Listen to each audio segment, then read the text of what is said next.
Welcome back, detectives. Let's dive into another horrible case. The case of Debbie Lynn Randall. Debbie Randall was born on August 21, 1962, in Marietta, Georgia, to a family with two older brothers. Although Debbie's parents divorced when she was young, but her father always gave her love and care. Her mother later married a man named Roy, who became Debbie's stepfather. The family resided in a small apartment building in a quiet neighborhood nearby a military base. Debbie was a happy and outgoing child who enjoyed socializing with friends, playing basketball, and collecting dolls, which she would often spend hours playing with.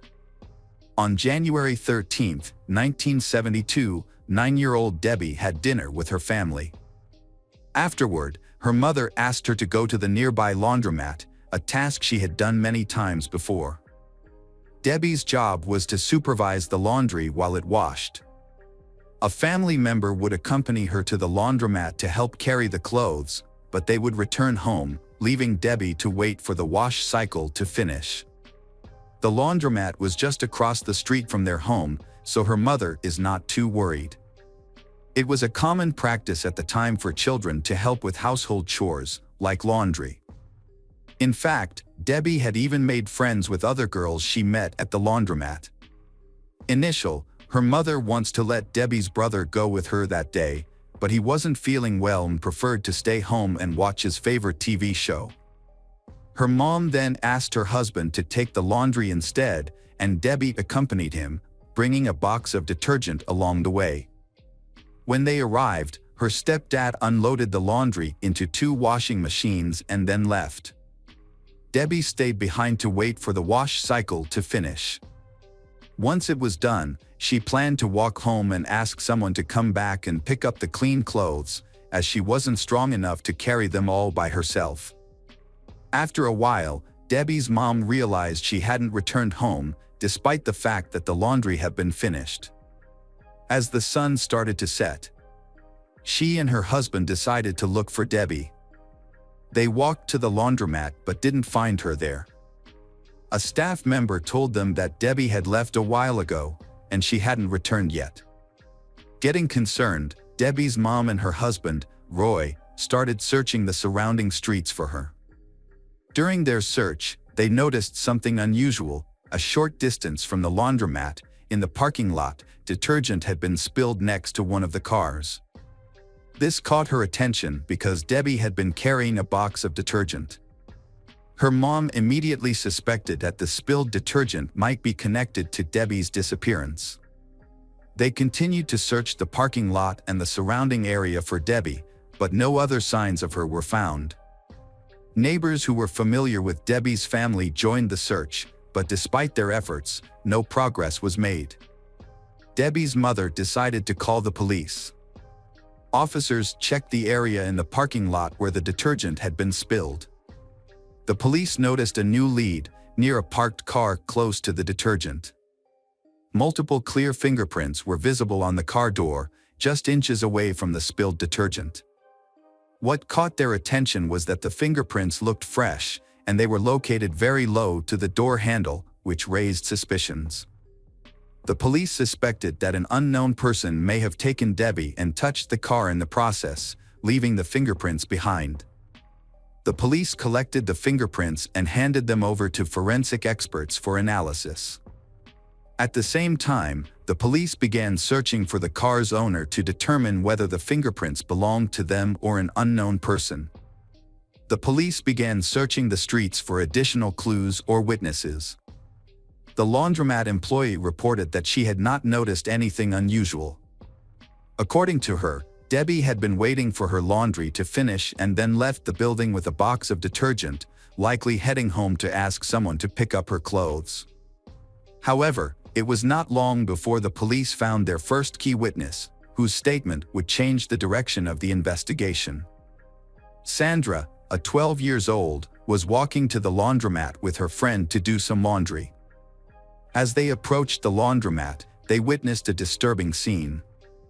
A man grabbed a girl from the street and pulled her into his parked car near the laundromat. The girl struggled to free herself and screamed, but the man quickly got into the driver's seat and sped away. In the process, he almost hit Sandra and her friend. One of them shouted after the car as it drove off, but it was too late. At the time, Sandra didn't think much of the incident, assuming the man was the girl's father or a relative picking her up. She didn't report the incident to the police or tell any adults about what she had seen. A crucial witness came forward after learning about Debbie's abduction, providing investigators with vital information. The witness reported that the perpetrator's vehicle was a dark-colored pickup truck, possibly a 1957 model. She described the driver as a young white male with thick, dark hair, wearing a white t-shirt, jeans, and black work boots. Additionally, another girl who lived in the same building as Debbie shared her own observations from that evening. As she stood outside her apartment, a dark pickup truck drove by, initially her think it was her uncle behind the wheel. However, when the driver stopped in front of her and made eye contact, she realized it was not her uncle. A woman gave investigators a detailed description of a suspect, a white man in his 30s with medium-length dark hair.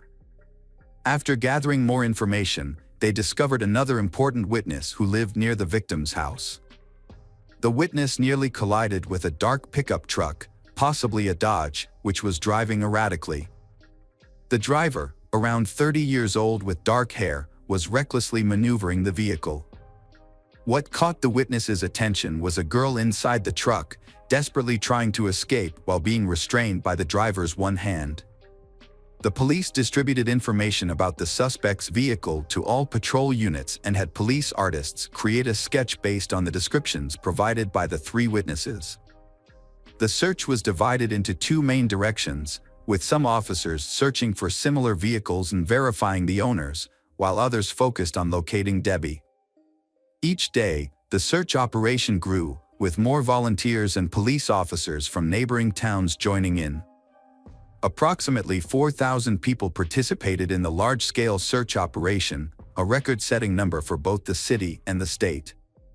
Meanwhile, detectives investigated Debbie's acquaintances, including her male neighbors, stepfather, and biological father. However, after the investigation, all of them were ruled out as suspects. Debbie's father, who lived in the same city, was informed of his daughter's disappearance and immediately joined the search. Detectives searched for Debbie by checking the backgrounds of previously convicted criminals living nearby, but they didn't find any suspects. Despite 2 weeks of searching, no leads were found. On January 29th, students joined the search and were tasked with searching a wooded area close to Debbie's home. After nearly 5 hours of searching, one of the students found footprints leading off the trail and into the forest, indicating that something had been dragged. Following the tracks 150 feet into the woods, the students stumbled upon a human body. They immediately contacted the officers, and they quickly confirmed that the body was Debbie Randall. She was wearing a lavender dress and a dark blue zip-up jacket with a hood, matching the description provided by her mother on the day she went missing. However, her new lavender shoes, a Christmas gift she had received just weeks earlier and was particularly fond of, were missing. She still had her socks on, but her shoes were nowhere to be found. Debbie's body was examined by medical experts, who concluded that she died from strangulation and had also been assaulted sex. A single dark hair was found on her body, which likely belonged to the killer. However, since DNA analysis was not available at that time, this evidence could not be further analyzed. The experts used a microscope to examine the hair and made a guess, based on their knowledge at the time, that it belonged to a man between 18 and 30 years old. Debbie's clothing was contaminated with dirt, which, in the absence of other leads, detectives decided to scrutinize more closely. They consulted a geologist who worked with the forensic team to analyze the dirt. The results showed that some of the dirt was a specific type of clay, which was from a location less than 10 miles from the city. Further examination confirmed that this clay was the unique Northern Georgia clay.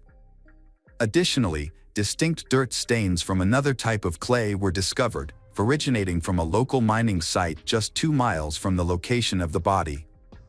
Detectives developed a theory about the incident surrounding Debbie's death. They believed that the perpetrator did not kill she immediately.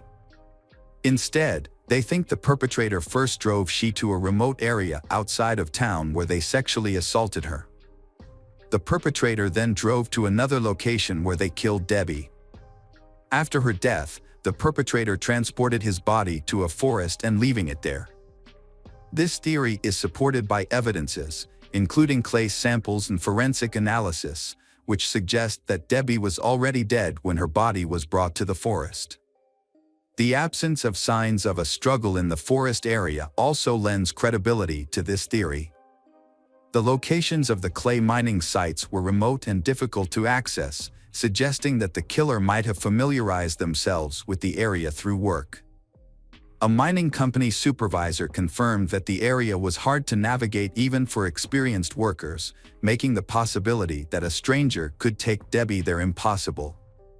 Police investigated employees from both companies, searching for a man matching the description suspects or someone with a similar car, but this investigation did not produce any leads. They also found fingerprints on the car near the abduction site, which they compared to those of all suspects, but unfortunately, this did not yield any results. The news of Debbie's brutal murder sent shockwaves throughout the city, drawing thousands to her funeral to pay their respects. Despite the local police department's relentless pursuit of justice, the case hit numerous roadblocks, leaving investigators with no new leads for years.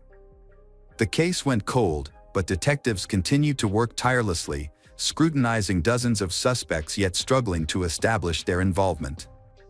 For lead detective Morris Nix, who was just 19 when the case began and has been involved from the start, solving Debbie's murder has become his primary motivation. He pursued multiple leads and suspects over the years, carefully evaluating the evidence and eventually narrowing down the list to 4 men he considered the most likely suspects. The FBI created a DNA database, and experts were able to obtain the perpetrator's genetic profile from a hair found on Debbie's body. The DNA was added to the database, but no matches were found. This suggests that the killer had either never committed a serious crime before or their DNA had not been collected by authorities yet. 43 years after the murder, in 2015, detectives reopened the case and decided to reanalyze Debbie's clothing using advanced technology, as the items had been stored in the evidence warehouse all that time. Experts discovered biological material from a man on the evidence. Debbie's mother spent decades hoping to see her daughter's killer caught and brought to justice. In a 2018 interview, she revealed the pain of living in an apartment where there were many memories of her daughter. Although she eventually moved to a new city, the lack of progress in the case weighed heavily on her for years.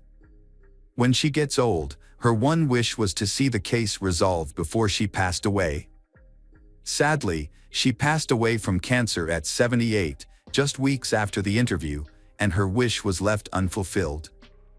She was laid to rest beside her daughter.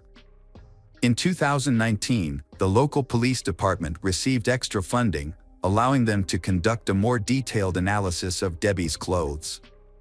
The experts successfully extracted a full DNA sample, but unfortunately, the perpetrator's DNA was not found in the FBI database. Debbie's father was also interviewed, sharing that he thought about Debbie every day over the decades. He held on to a box of her old photos, hoping to reunite with her in heaven. Sadly, he passed away in 2022, just after the interview. In 2022, detectives focused on the case, following their one lead, DNA. They contacted a Florida company that specialized in genetic genealogy, an innovative DNA analysis method. The police provided the company with all the biological samples they had collected over the years. Using these samples, experts created a DNA profile of the suspect and searched for his relatives in genetic databases. To identify the killer, investigators exhaustively examined thousands of using genetic genealogy, then they focused on one family in Marietta. In 2023, the family members willingly provided DNA samples, which helped investigators establish a familial connection to the killer. The results confirmed that the killer was a close relative of this family. After conducting a more thorough investigation, experts were able to identify one person, William Rose, could be the owner of the DNA sample. However, Rose had died in 1974, 2 years after the murder. Undeterred, detectives sought to finally resolve the case and obtained a warrant to exhume William's remains, enabling experts to collect a direct DNA sample. After 51 years, police finally discovered the identity of Debbie's killer. William Rose, who was 24 years old at the time, matched the DNA evidence and was revealed to be the perpetrator. Notably, William had never been a suspect in the investigation. Further research showed that his relatives lived in the same building as Debbie's family, and he often visited them. Investigators believe this frequent contact likely gave him multiple opportunities to see Debbie. On the evening of the murder, it's possible that William was heading to visit his relatives, and he encountered Debbie leaving the laundromat. According to witness testimonies, William pulled his vehicle into the parking lot between Debbie's house and the laundromat. He left the engine running, exited his vehicle, grabbed Debbie, and drove north. The direction of his escape led police to suspect that he may have immediately driven to a nearby clay quarry. Notably, William had no other serious criminal offenses on record. It is unclear whether he committed other crimes that went undetected or if Debbie's murder was an isolated incident. By the time the case was solved, the only living close relative of Debbie was her older brother, Melvin. He attended a press conference where the identification of the culprit was announced and expressed gratitude to everyone involved in solving his younger sister's case after more than 50 years.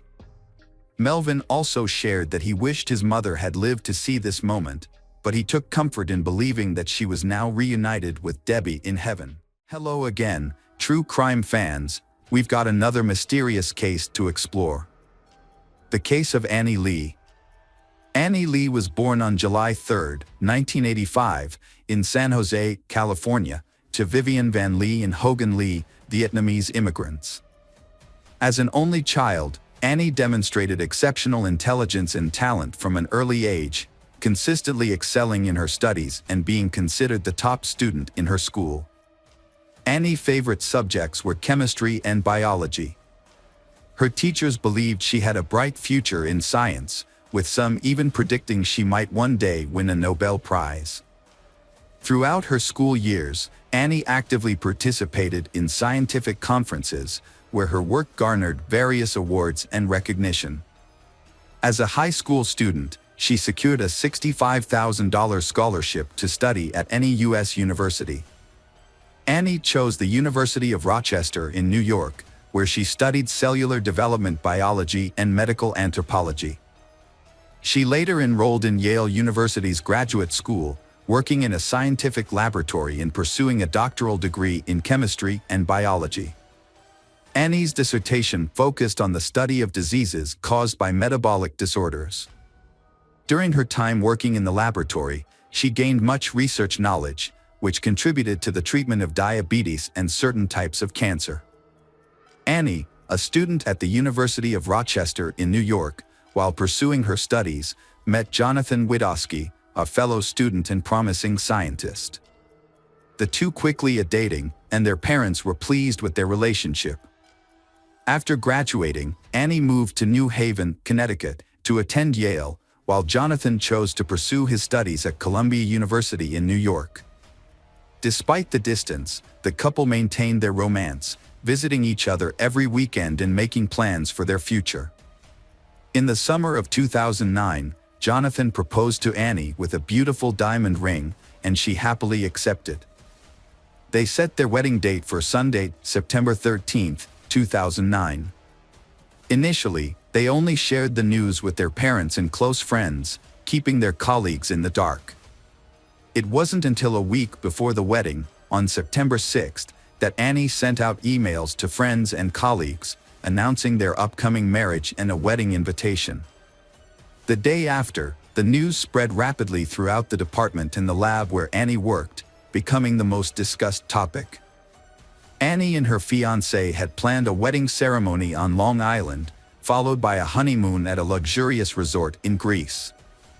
A few months before she went missing, Annie had written an article for the university publication, where she cautioned students about potential dangers and provided safety tips for when they were off campus.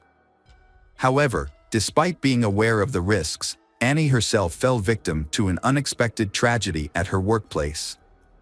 On Tuesday, September 8, Annie left her university dormitory, where she shared a room with 3 friends, and headed to the University Medical Center laboratory, where she worked. The laboratory building, located on Amistad Street, has restricted access and requires a pass and special key card for entry and movement within the premises. A CCTV camera at the entrance captured Annie entering the building around 10 o'clock that morning.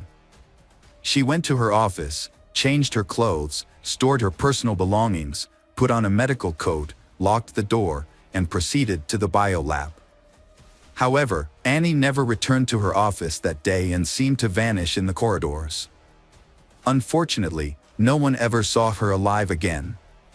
On the evening Annie went missing, her dormitory neighbors were the first to discover the incident. They had grown accustomed to Annie's punctual nature, as she usually returned home at the same time every day. However, as midnight approached and she failed to return, her friends began to worry. Their concerns deepened when they were unable to reach Annie on her phone. Deciding to take action, they reported her disappearance to the police. Upon investigation, it was discovered that Annie's parents and fiancé had also been unable to contact her that night. Initially, they had assumed she was working late due to her heavy workload and would call them back when she was available. When the police arrived, they weren't too worried. They had heard what had happened and assumed that Annie was nervous before the wedding and needed time to calm down.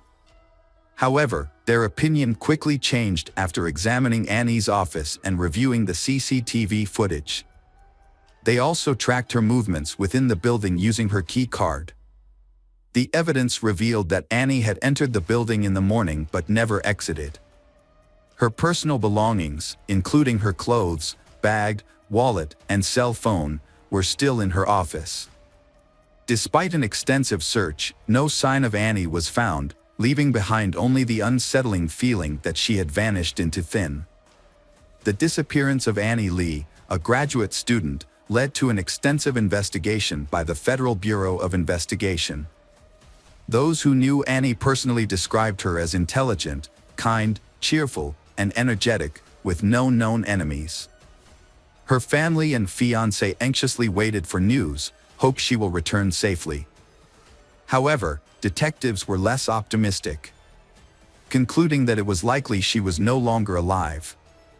The laboratory building, crime scene, was placed under guard, and the list of suspects was narrowed down to staff and students with authorized access. The university atmosphere was tense, because everyone realized that the killer might be somewhere nearby. Annie's fiancé, Jonathan, who had flown in from another state, was questioned but had a solid alibi. Despite this, he was visibly shaken and on the verge of a nervous breakdown, deeply concerned about Annie's disappearance. Among the suspects, one is Annie's teacher. On the day she disappeared, he canceled his lectures for unknown reasons and had no alibi. Although his was initially questioned, after the police still believed the perpetrator was likely someone from Yale University's laboratory, either a student, faculty member, or staff. A disturbing detect was found on September 12, providing the first evidence that Annie was no longer alive. A medical coat stained with blood was discovered hidden behind a false ceiling in an auxiliary room of a building. The coat did not belong to Annie, but further examination revealed that the blood on it was indeed hers. On September 13, the body Annie was found in a narrow pipeline on the technical floor of the laboratory.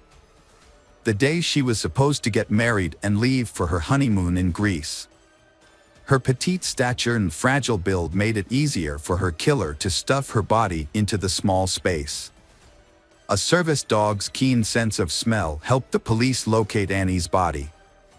The location where her body was hidden suggested that the killer was familiar with the laboratory's layout. It was a spot that was hard to access, making it a clever yet sinister choice for concealing the crime. Annie's body showed severe signs of trauma. Most of her ribs were broken, her limbs were damaged, and several teeth were knocked out. However, according to the pathologists, the cause of death was mechanical asphyxia, which meant that Annie was severely beaten and then strangled. A further examination revealed that Annie's clothes had traces of seminal fluid. But it was concluded that she had not been raped. A few days before Annie's body was discovered, police attention was initially drawn to Raymond J. Clark III, a young laboratory technician. Raymond claimed to have seen Annie leave the building without her belongings, implying she intended to return. However, his testimony aroused suspicion from the police. Following the discovery of Annie's body, Raymond became the primary suspect. They collected DNA samples from Raymond and asked him not to leave the country until the investigation was completed. On September 17, Raymond was arrested. Forensic examination results showed that his semen was found on Annie's clothes. And his robe, stained with Annie's blood, was discovered hidden in the suspended ceiling. Additionally, Raymond had suspicious bruises on his body, suggesting that Annie had fiercely defended herself before her death. Despite the incriminating evidence, Raymond denied any involvement in the crime. Further investigation showed that Raymond was a very hot-tempered person, easily angered and often had workplace conflicts. He frequently engaged in verbal altercations with colleagues and had a reputation for being cruel, having physically abused women he had relationships with in the past. Raymond did not excel academically, but he stood out as a promising athlete in school. He is known for his handsome looks and has a strong appeal to women. However, he was unable to get into university due to poor grades. Fortunately, with the help of some relatives, Raymond secured a job at a laboratory, starting as a janitor and eventually working his way up to become a technician. During this time, Raymond was in a relationship with a woman named Jessica Del Rocco. However, their relationship was tumultuous, and Jessica later testified against Raymond in court. She described him as controlling, stating that he would constantly monitor her activities, read her messages, and dictate what she could do and couldn't do. He would also become violent when they disagreed. And Jessica claimed that he would physically abuse her. After one particularly brutal incident, Jessica fled from Raymond. She temporarily relocated to another state to escape his abuse. Then Raymond had been in a relationship with Jennifer Radko, a Yale University student, for the past year. Jennifer ignored rumors about his alleged infidelity with students and lab employees. She accepted his marriage proposal, and they proceeding with wedding preparations. The motive behind the murder remains unclear, even after he fully admitted his guilt. He never revealed his motive, even after admitting to the crime. Initially, it was thought that the murder was related to a workplace conflict. Annie was conducting experiments on laboratory mice to study the effectiveness of enzymes in treating cancer, diabetes, and other diseases. Raymond, who considered the laboratory his domain, was in charge of the mice. Two theories emerged about the incident leading to the murder. The first theory suggests that Raymond might have had a conflict with Annie. On the day of the murder, Annie stayed late in the laboratory and entered the area where experimental animals were kept. Raymond, who had cleaned the area, go in there too. The confrontation could have intensified into a physical altercation, which in turn could have led to Annie being strangled by their Raymond a fit of rage. A second theory proposes that Raymond had feelings for Annie, but she rejected his advances. Raymond, unaccustomed to rejection, was hurt by her refusal. When he learned about her upcoming wedding on September 7th, Raymond was completely overcome by intense feelings of jealousy. The next day, when he was alone with Annie in the laboratory, he attacked her, beating and attempting to rape her, then ultimately strangling her. This theory explains the appearance of seminal fluid on Annie's clothes. The case gained widespread media attention from the start. The victim was a promising young scientist, and the crime was committed on campus. Raymond first appeared in court in Connecticut on October 6, 2009, where he denied any involvement in the murder and the charges against him. The hearing was postponed multiple times to allow for the collection of all evidence and materials. It was discovered that Raymond had spent at least an hour with Annie in the laboratory, during which the murder took place.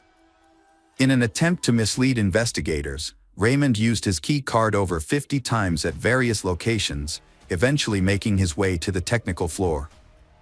There, he spent around 15 minutes hiding the body in the wall.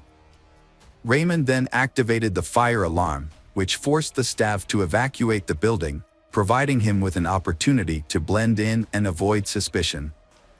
A crucial piece of evidence was discovered in the pocket of a robe found hidden under a false ceiling, a green ballpoint pen. Further examination revealed that Raymond had used this pen to sign his name in various work logs on the same day.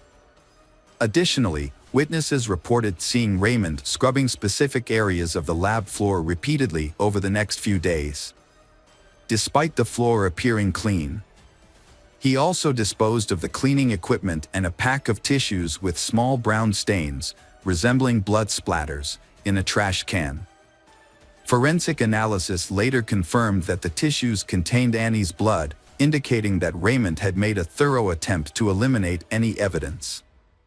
In February 2011, Clark agreed to a plea deal in exchange for a reduced sentence. At the court hearing on March 17, 2011, he pleaded guilty to murder and attempted rape and apologized to Tanny's parents and fiancé. However, Raymond never revealed the details of the incident leading up to the murder or his motivation for the crime. As a result, he was sentenced to 44 years in prison. Raymond is currently serving his sentence at the Cheshire Correctional Institution in New Haven County, Connecticut, and will not be eligible for release until September 2053. The parents and fiancé of Annie have expressed that they find the given sentence to be fair. At the sentencing, Annie's mother delivered a heartfelt speech. With tears in her eyes, she expressed that she would never get the opportunity to hold her daughter again, witness her marriage, hear her laughter, or enjoy the presence of her grandchildren. She said goodbye to her child, whom she cherished as the greatest gift from God. Hello friends, welcome to our channel. Today we're going to take a look at another horrible case with you, the case of Kelsey Smith. Kelsey Smith was born on May 3, 1989, in Overland Park, Kansas. Kelsey was the third of 5 children in a close-knit family. Her parents, Gregory and Missy Smith, raised her alongside her siblings, Steve, Lindsay, Kat, and Zach. Gregory Smith, the family patriarch, was a retired U.S. Navy veteran and had served in the police force for over 20 years. He was enjoying his retirement after a long and dedicated career. Kelsey grew up in a loving family environment, close to all her siblings. Kelsey's mother, Missy Smith, has dedicated her life to health care, working at a local hospital for many years. Despite her busy career, she has managed to balance work and family life well, raising her children and creating a warm family environment. Kelsey has been an active, outgoing, and creative child since she was a child. She enjoyed singing, dancing, and playing musical instruments, which she learned in music school. She was also active in school theater and choir performances. Kelsey is also passionate about sports, especially gymnastics and soccer. She often attends sporting events with her father and brother, cheering on her local team. With a great sense of humor and many talents, Kelsey has left a deep impression on those around her. Her love for animals, which began in childhood, inspired her dream of becoming a veterinarian after college. During her senior year of high school, Kelsey found work at the local symphony orchestra, where she played the clarinet at various city events. Through this job, she set a goal of saving enough money within 6 months to buy her first car, a 1987 Buick Regal. Although her parents were concerned that the car was an older model, they offered to contribute to the cost so that Kelsey could buy a newer car from the family budget. However, Kelsey was determined to buy her first car herself, using only her own savings, so she turned down their offer. The Kelsey family prioritized providing their children with a well-rounded education, focusing on education and personal development. They also instilled in their children a strong sense of discipline. The family had clear rules that everyone followed without exception, including sharing their plans and notifying each other if they would be out late. Kelsey demonstrates her adherence to these rules by being punctual, sharing her whereabouts with her parents, and informing them of her social activities. During her senior year, Kelsey began a romantic relationship with John Smith. She describes it as deeply in love and like the relationships depicted in books or movies. They celebrated New Year's 2007 together and have been virtually inseparable ever since. John, who is 1 year older than her, appears to be a responsible and caring partner who treats Kelsey with respect. Both sets of parents approve of their relationship. In May 2007, Kelsey turned 18, graduated from high school, and was accepted into a prestigious university in Kansas to study veterinary medicine. This was one of the happiest times of her life. However, these happy days did not last long. Kelsey attended parties with her classmates to celebrate the end of high school and enjoyed spending time with John. At this point, Kelsey had achieved everything she wanted, got into her dream college, and was in a fulfilling relationship with a wonderful partner who was planning to propose. Her life was bright and happy. However, her disappearance from a shopping mall parking lot on June 2, 2007 changed everything. Kelsey and her boyfriend John were about to celebrate a big milestone, 6 months of dating. To make it special, John planned to propose with a custom-made engagement ring and had booked a romantic dinner for they of them. Unaware of John's plans, Kelsey also wanted to surprise him with a gift. That Saturday, she got ready, drove to a nearby Target Corporation store, and called her mother around 7 p.m. to say she had found the gift but needed a special bag for it. Her mother suggested checking the mall across the street from Target Corporation for a romantic gift bag. Kelsey thanked her mother for the advice and promised to be home soon. John was supposed to pick her up at 8 o'clock. However, after that conversation with her mother never heard from Kelsey again. Kelsey failed to return home.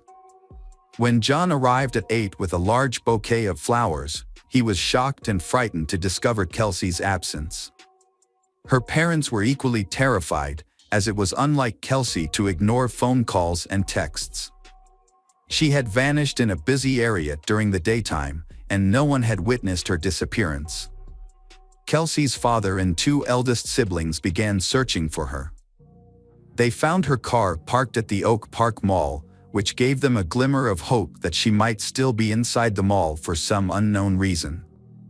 However, after thoroughly searching the mall, inquiring with salespeople and security guards, they concluded that Kelsey was not there. Upon returning to the car, they found it undisturbed with no signs of struggle or violence. Kelsey's father, a former police officer, decided not to touch anything to preserve potential evidence, as the car might be part of a crime scene. Kelsey's parents reported her missing to the police the same day, but the police were initially hesitant to start searching right away. They explained that since Kelsey was 18, she wouldn't be considered missing until 24 hours had passed. However, Kelsey's father, who had connections, insisted on an immediate search. He also asked hospitals in the city if a woman matching Kelsey's description had been admitted. That evening, the police interviewed Kelsey's family and John to confirm their whereabouts and rule them out as suspects, a standard procedure in missing person cases. The police also reviewed surveillance footage from the Target store, which showed Kelsey entering the store, browsing, making a purchase, and leaving while talking on the phone to her mother.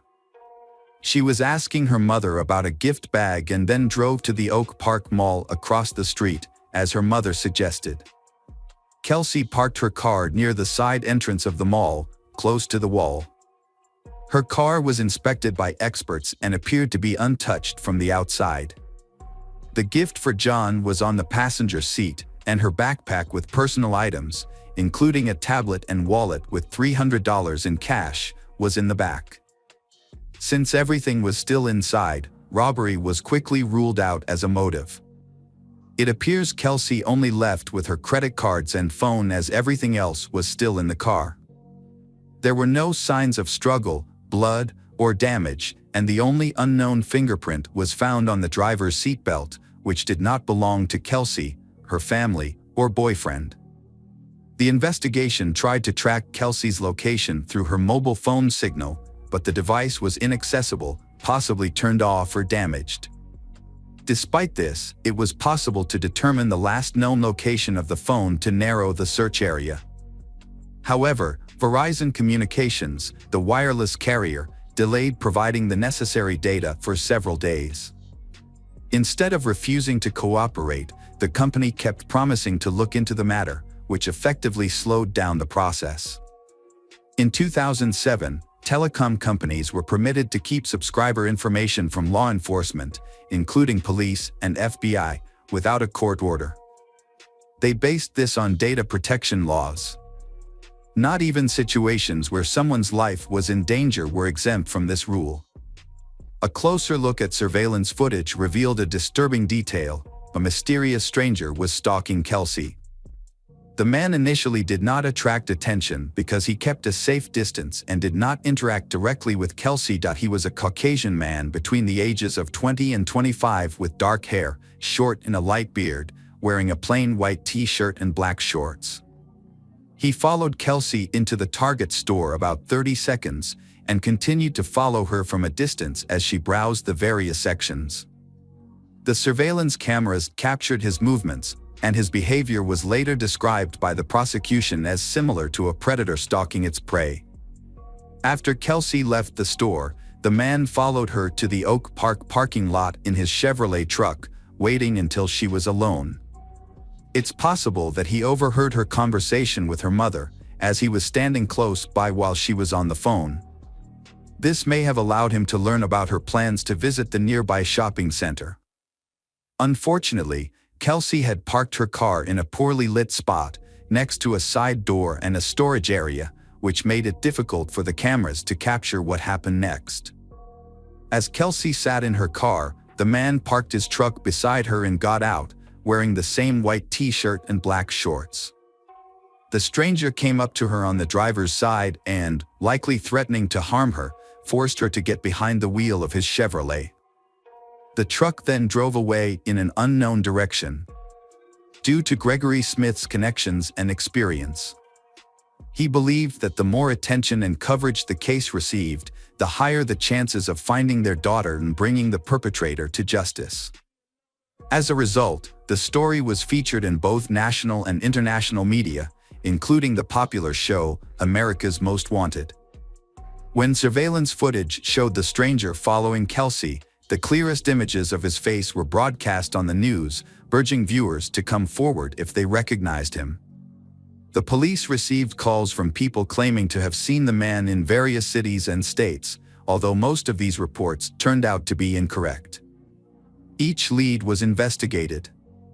On June 6, a woman named Mrs. Miggs called the police, stating that she recognized her neighbor, Edwin Hall, from the footage.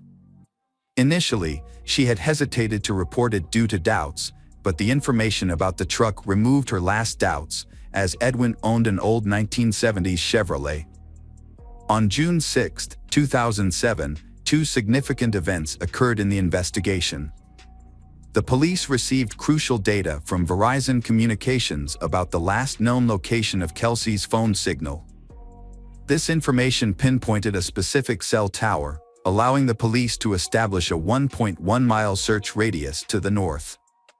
Within 45 minutes of starting the search, Kelsey's body was found in the brush near Longview Lake, Missouri, about 30 meters from where she was abducted. The medical examiners determined that she had been brutally assaulted and strangled with her own belt. Kelsey's body was discovered without clothing, except for the belt used to strangle her. Her body was carelessly discarded in the bushes, partially covered with dry branches. Over the 4 days it lay exposed to the June sun, her remains were severely disfigured by insects and wildlife, making them almost unrecognizable. Despite the state of her remains, the examination confirmed that the body was indeed Kelsey Smith.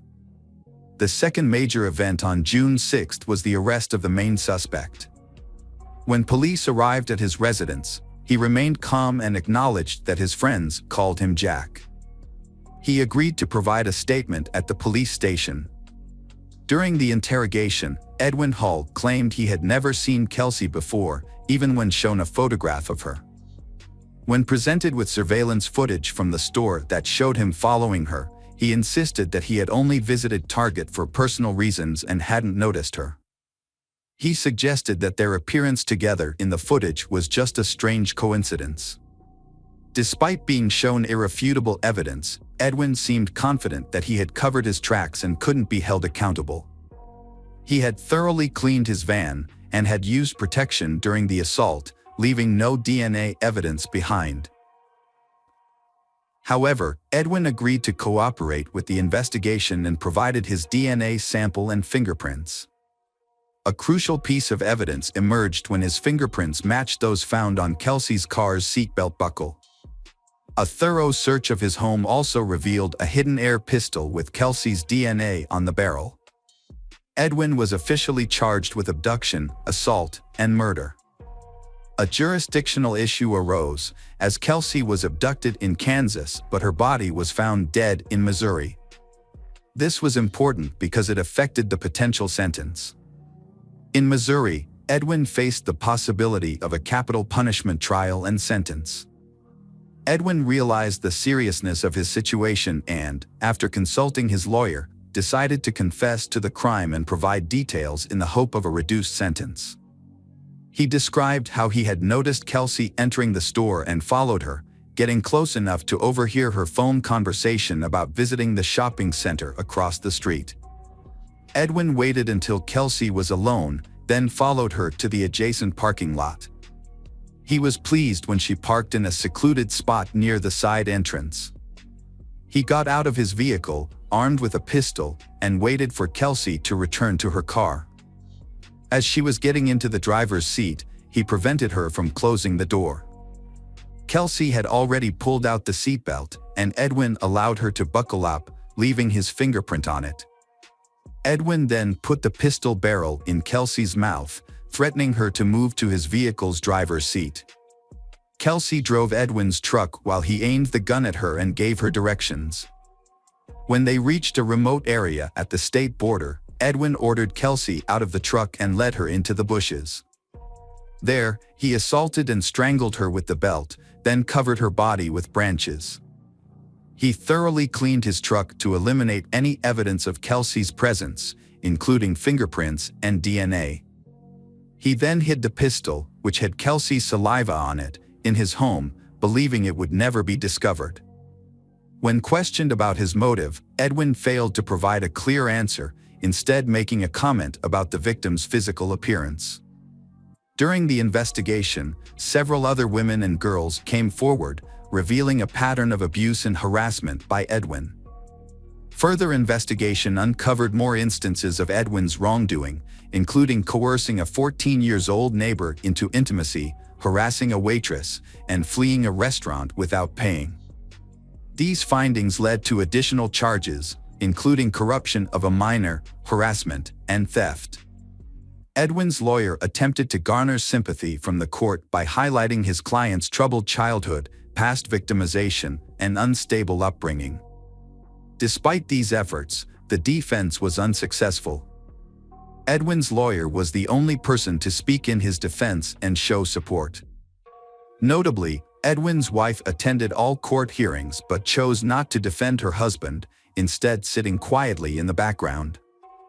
On September 16, 2008, a Johnson County judge sentenced Edwin Hall to 27 life sentences without parole. After hearing the verdict, the defendant apologized to the Kelsey family for his actions and broke down in tears. He is now serving his sentence at the Hutchinson Correctional Facility in Kansas. Hello friends, welcome to our channel. Today we're going to take a look at another horrible case with you. The case of Gabriela Alcano. Gabriela Alcano was born on May 17, 2001, in Santiago, the capital city of Chile. She was the only child of Federico Alino and Carolina Donosa Campos, and the first grandchild in a large, close-knit family. Her paternal uncle, Rodrigo, who served as her godfather, and her grandfather, Carlos, both adored her deeply, with Carlos regarding her as the central figure in his life. Gabriela grew up in a loving and supportive environment, despite her family's modest means. Her parents, though not wealthy, worked hard to provide her with a good education and upbringing. When Gabriela was 5, her parents divorced, and she lived with her mother, who dedicated herself to raising her. Her father, however, remarried and had 2 younger sons, but he continued to support Gabriela and her mother financially and remained involved in her life. Gabriela was a sweet and friendly child, who was a bit shy but made friends easily. Her gentle nature and lovely appearance earned her admiration from those around her. She excelled academically, enjoyed music, dance, and art, and her parents encouraged her talents. Gabriela cherished her relationships with her younger half-brothers, spending quality time with them at her father's nearby home during weekends and holidays. Overall, Gabriela's childhood was a happy and carefree time, filled with love and support from her family. Gabriela's first love was at the age of 15. She fell for Fabian Chasis Aravan, a fellow student who was a year older. At first, their relationship was innocent and sweet. They would walk together, share ice cream, and steal kisses. Fabian came from a good family with well-respected parents who valued education and raised him to be a good person. However, Fabian was a quiet and private person who struggled with social interactions. He would avoid eye contact and turn away from others, leading many to think he was just shy. Gabriela's father met Fabian and thought he was a calm, dependable, and responsible young man. He had a serious talk with Fabian, asking him to take care of Gabriela, and Fabian promised to do so. Initially, Fabian made an effort to be attentive and caring. However, as time passed, a different side of Fabian emerged. He became controlling and cruel, revealing a darker aspect of his personality. Fabian's controlling behavior dominated the relationship. He was intensely jealous and dictated who Gabriela could and couldn't interact with. He monitored her phone activity, insisting on instant responses to his calls and messages, regardless of the time. If she failed to comply, he would throw tantrums, displaying childish and abusive behavior. During the first 6 months of their relationship, Gabriela attempted to downplay Fabian's frequent outbursts of anger and jealousy, believing they would eventually subside. Blinded by her love for him, she tried to meet all his demands and held on to the hope that he would revert to the caring and gentle person she initially fell in love with. Fabian's behavior became increasingly irritable, volatile, and aggressive. He emotionally drained Gabriela, progressing from verbal abuse to physical mistreatment. He would slap her, pull her hair, or grab her hands, often leaving no visible marks. However, bruises would occasionally appear on her wrists and shoulders, evidence of Fabian's rough handling. Gabriela tried to hide her situation, but her loved ones noticed her depressed state and frequent tears. She was no longer her usual cheerful and outgoing self, instead withdrawing from friends and avoiding contact with people Fabian had forbidden her from seeing. Gabriela repeatedly tried to end her relationship with Fabian, but he would not let her go. Despite her efforts to break free, he would pressure her into getting back together. This cycle of breaking up and reuniting continued for over a year, marked by Fabian's stalking, threats, and harassment. In 2017, Fabian got into trouble for physically attacking a classmate outside of school. Although the details of the incident were unclear, he was accused of mistreatment and assault, which could have led to jail time. However, the case was settled out of court, and Fabian was expelled from school. He was forced to complete his education through homeschooling. When Gabriella finally decided to end the relationship for good, Fabian became angry and desperate. He apologized and promised to change, begging her to take him back. However, when she refused, he began to stalk and harass her. He would show up at her school or home, even attempting to climb into her room through the window. He bombarded her with dozens of calls, texts, voice messages, and social media messages, trying to intimidate her into resuming their relationship. Gabriella was determined to end the relationship, despite Fabian's erratic behavior.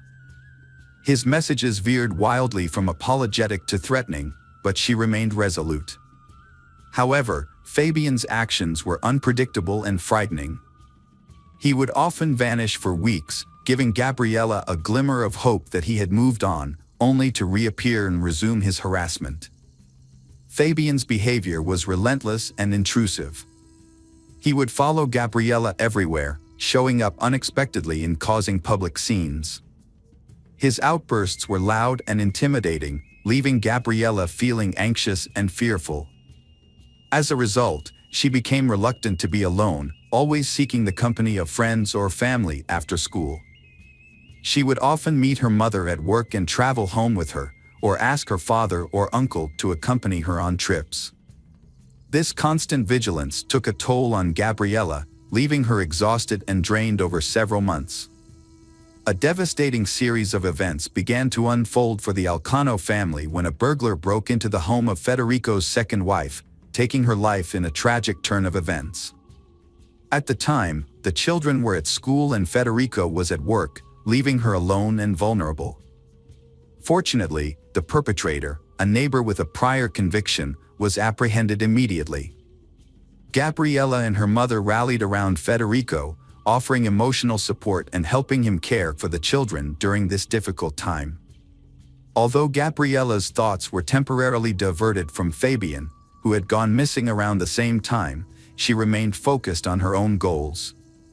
She was busy preparing for entrance exams, hoping to secure a spot at one of Santiago's most prestigious universities, where she aspired to study journalism or advertising. However, this tragedy was only the beginning of a series of heartbreaking events that would soon befall the Alcano family.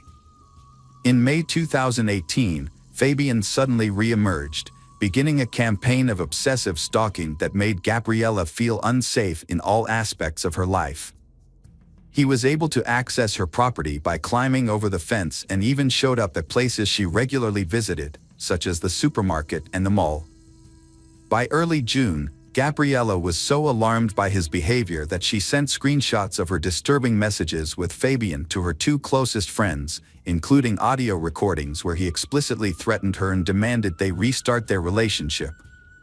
Gabriella was secretly living in fear for her own safety and that of her loved ones, but she chose not to share her concerns with her family to avoid causing them unnecessary worry. On June 10, 2018, the Alino family came together to celebrate a milestone birthday, Carlos's 80th. Tragically, this joyful gathering would turn out to be the last day of life for Gabriella and her mother, Carolina. The evening had begun on a happy note, with the house filled with laughter, music, and the warmth of a big family meal. As they celebrated Carlos's special day, everyone wished him good health and many more years to come. Gabriella played with her younger brothers and her uncle Rodrigo's children, but despite the festive atmosphere, she seemed somewhat preoccupied and distant. Her uncle noticed her unease and decided to approach her, asking if everything was okay and if something was troubling her. Gabriella gave a sad smile and shrugged, but didn't explain why she was nervous. Her uncle chose not to pry, thinking she would open up when she was ready. However, he later regretted not pressing her for more information. After the party, Federico drove his ex-wife and daughter home. He kissed Gabriella on the forehead, told her he loved her, and reassured her that she could always count on him for support. He then returned home with his younger children. Tragically, this was the last time he saw his eldest daughter and first wife alive. In the early hours of June 11th, a horrific crime took place. Fabian, armed with a hunting knife, climbed over the fence of his ex-girlfriend's house. He planned to sneak into Gabriella's bedroom through the window and attack her. However, just as he was about to enter, the lights turned on, and the back door creaked open. Carolina, who had been unable to sleep, had gotten up to investigate the noise. Fabian pounced on her, pushing her back inside, and began stabbing her repeatedly. Fabian brutally stabbed his Carolina 36 times, with most of the wounds inflicted on her chest, neck, and head. This attack was fatal and left her with no chance of survival. Carolina only managed to scream a couple of times before falling silent. The noise from the attack woke up Gabriella, who rushed downstairs to see what was happening. As she went down, she saw Fabian, covered in blood and clearly enraged. He caught hold of her and dragged her down. Gabriella was desperately trying to call the emergency services with her phone, but she couldn't make the call. In a horrific act, Fabian attacked Carolina and stabbed her once in the chest, piercing her heart and instantly killing her. He then moved her body to the kitchen. After the murder, Fabian tried to cover his tracks by wiping away his fingerprints and cleaning the bloody footprints. He also washed himself and the knife in the bathroom. After cleaning up, Fabian left the house quietly around 5:30 a.m. without being noticed by the neighbors. Following the event, Federico appeared unaffected. However, concerns grew when Carolina, typically a reliable and communicative colleague, missed work for 2 consecutive days without answering her phone. Her employer contacted Federico, asking him to find out what had happened to Carolina. When questioned, Federico was surprised and claimed to have called Carolina, but she was unreachable, as was Gabriella, whose phone was off. Next, Federico phoned his brother, Rodrigo, but Rodrigo stated that he had neither seen nor heard from the missing individuals since their friend's birthday. Following the phone call, Federico decided to pay a visit to Carolina's home. The property appeared uninhabited. Nonetheless, Carolina's vehicle remained in the garage. Without forcibly entering, despite possessing a spare key, Federico merely checked on the status of the property. Federico called the police and asked them to check the house, but he didn't enter himself because he was afraid of what he might find. The police officers were puzzled by this, especially since he had a key. When they finally entered the house at 11 a.m., they found the lifeless bodies of Carolina and Gabriella on the kitchen floor, surrounded by pools of blood. Despite the obvious fact that the women had been dead for over a day, Federico was overcome with grief and irrationally demanded that the police call an ambulance to save them. The police had to calm Federico down, but his behavior raised suspicions, and they took him outside to a police car for questioning. When he tried to leave the car and found the door locked, he became agitated and demanded to know why. It was then that he realized he was the main suspect in the double homicide. Federico was shocked and devastated by this turn of events, unable to comprehend how he could be suspected of killing his own daughter. Rodrigo arrived shortly after and was equally shocked to learn that his brother had not been released. He was also struggling to come to terms with the investigation revealed that Gabriella's friends reported that she was being stalked by her ex-boyfriend, Fabian. Screenshots of his threatening messages and voice recordings, which included a disturbing phrase, "It's easier to take her life than to let her go," were also obtained. This came as a shock to Federico, Gabriella's father, who recalled that Fabian seemed pleasant when they first met, despite his daughter's failed attempts to break up with him. The contrast between the heinous crime and the normalcy of Fabian's daily life, where he spent time with family and friends and posted light-hearted photos on social media, made his crime all the more inconceivable.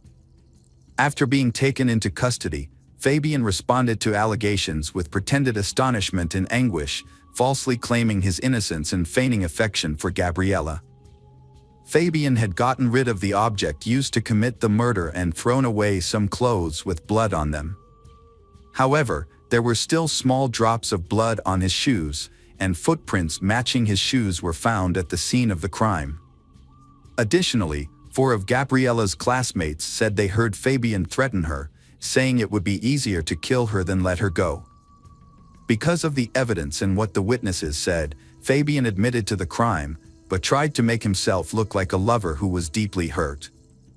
The defendant claimed that his intention was not to harm Gabriella, but rather to have a conversation with her.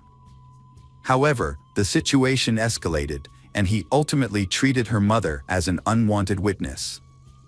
He struggled to provide a reasonable explanation for bringing a hunting knife to the encounter, which was supposedly meant to be a conversation.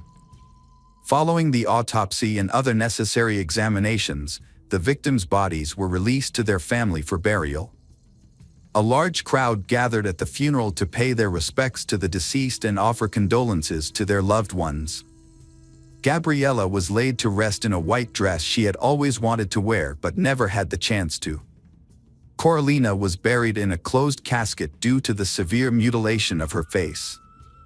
Fabian's family hired a skilled lawyer who developed a strong defense strategy, aiming to secure a minimal sentence for his client.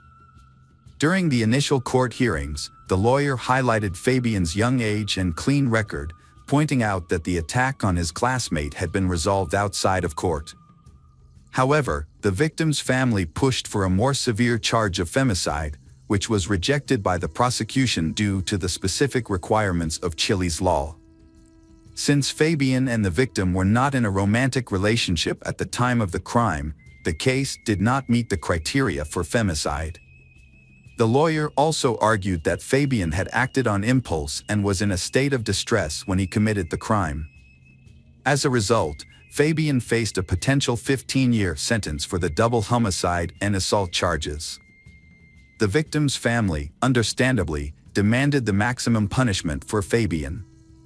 After the initial hearings, the judge gave both the prosecution and defense 6 months to gather evidence.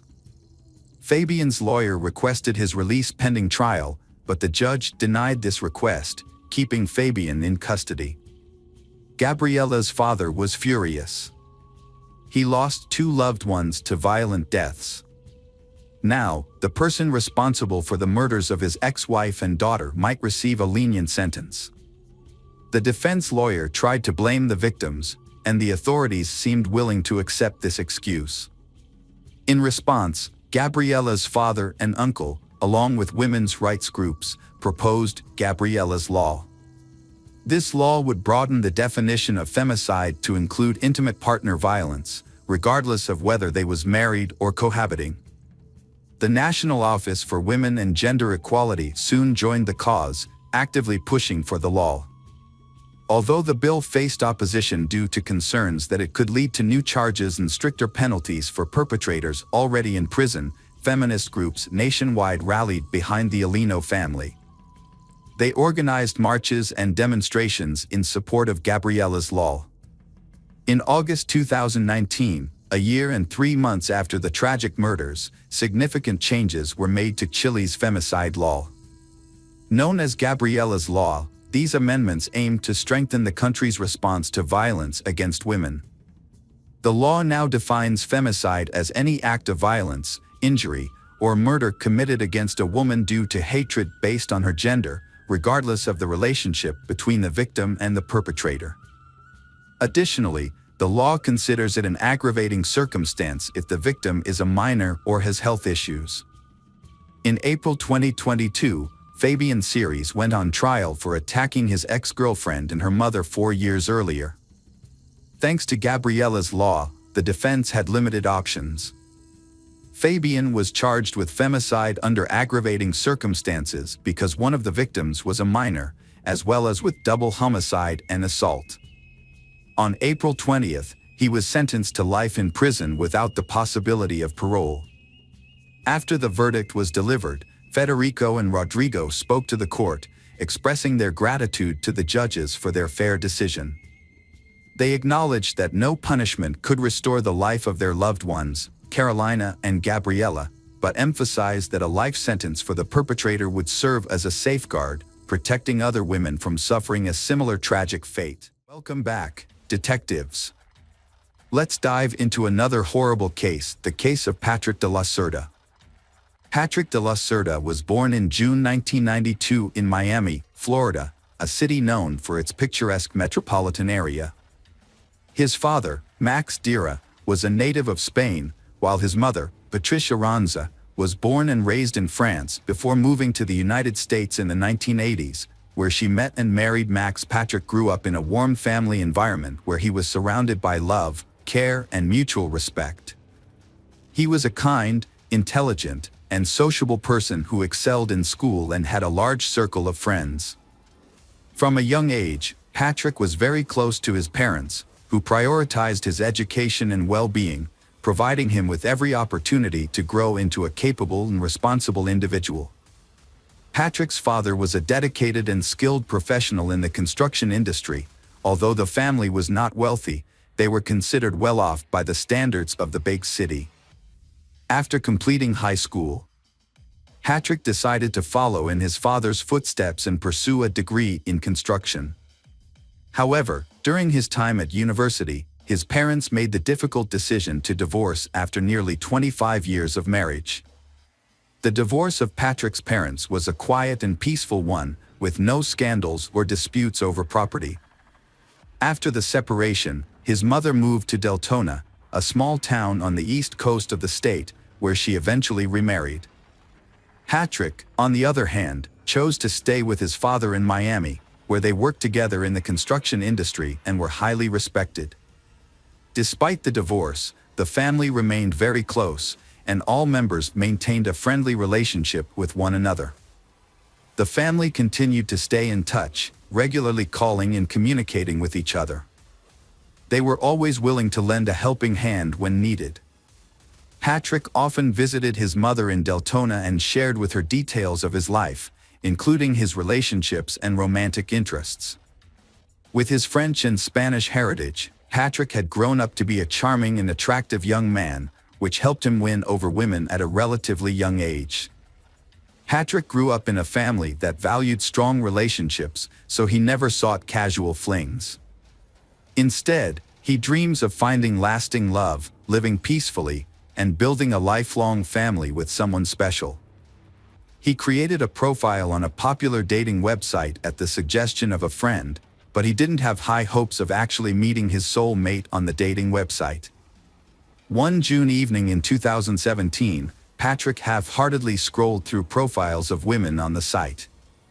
Then, he came across a photo that caught his attention, a stunning brunette with an unforgettable appearance, big, expressive eyes, and a charming smile. Patrick was immediately smitten and decided to send her a message. She replied, much to his delight, and they easily fell into a comfortable conversation. Jessica Devnani was born in 1988 in Orlando, Florida. After high school, she attended a local university where she studied banking. Following graduation, she landed a job at a bank branch in her hometown. Around that time, she met a handsome young man online. They quickly hit it off, exchanging messages and eventually phone numbers. They had long conversations every day, creating a deep emotional bond and strong trust. As their online friendship grew, they decided to meet in person.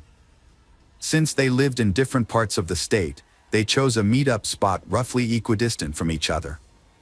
On their first date, Patrick knew he had found the person he had been searching for, and he didn't want to let her go.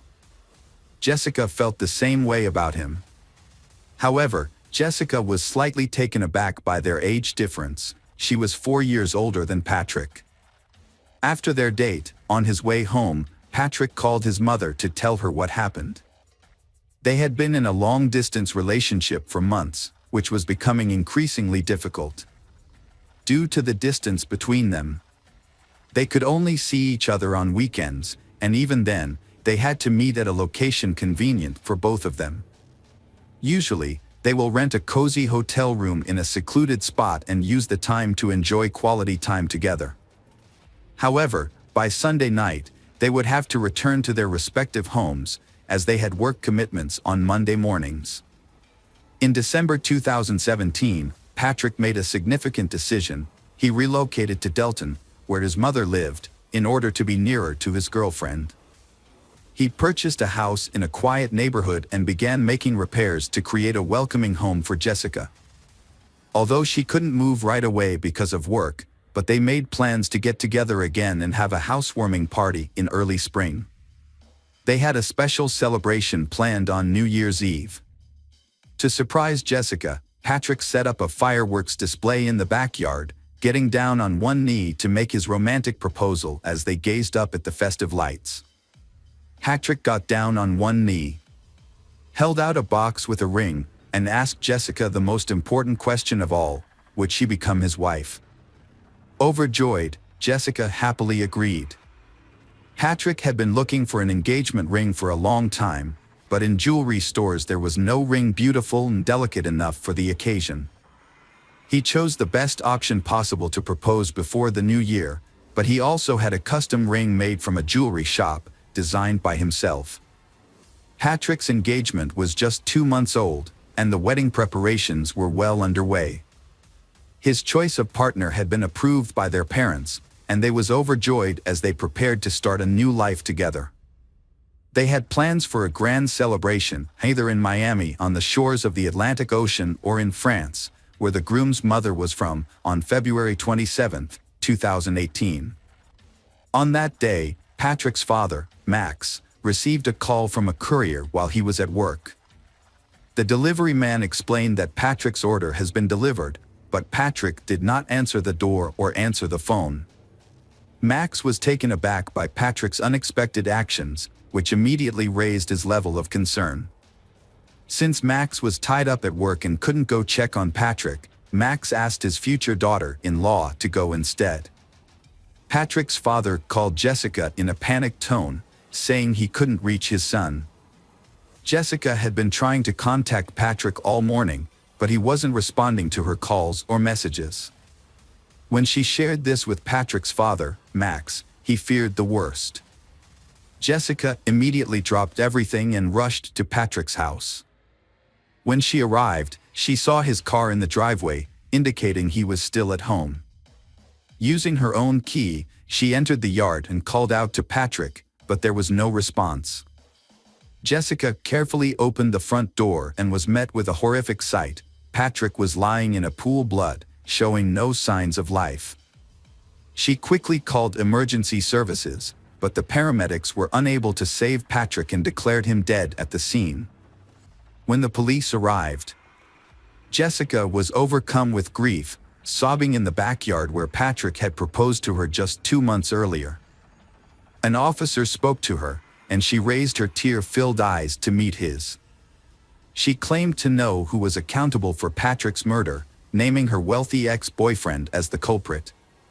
To comprehend this complex case and identify potential suspects, it's essential to revisit the past when Patrick first met Jessica. At that time, Jessica was in a relationship with Gregory Bender, a wealthy businessman who owned an investment fund. She met Gregory during her student years, and he was 20 years her senior. Gregory showered Jessica with expensive gifts and took her on lavish vacations, eventually winning her affection. Jessica thought she had found her soulmate, but soon she began to notice some disturbing patterns in her ex-boyfriend Gregory's behavior. He was extremely controlling, constantly monitoring her movements and interactions with others. If she had an admirer, Gregory would quickly get rid of them through threats and intimidation. Meanwhile, he kept his own life a mystery, sharing very little about himself with Jessica.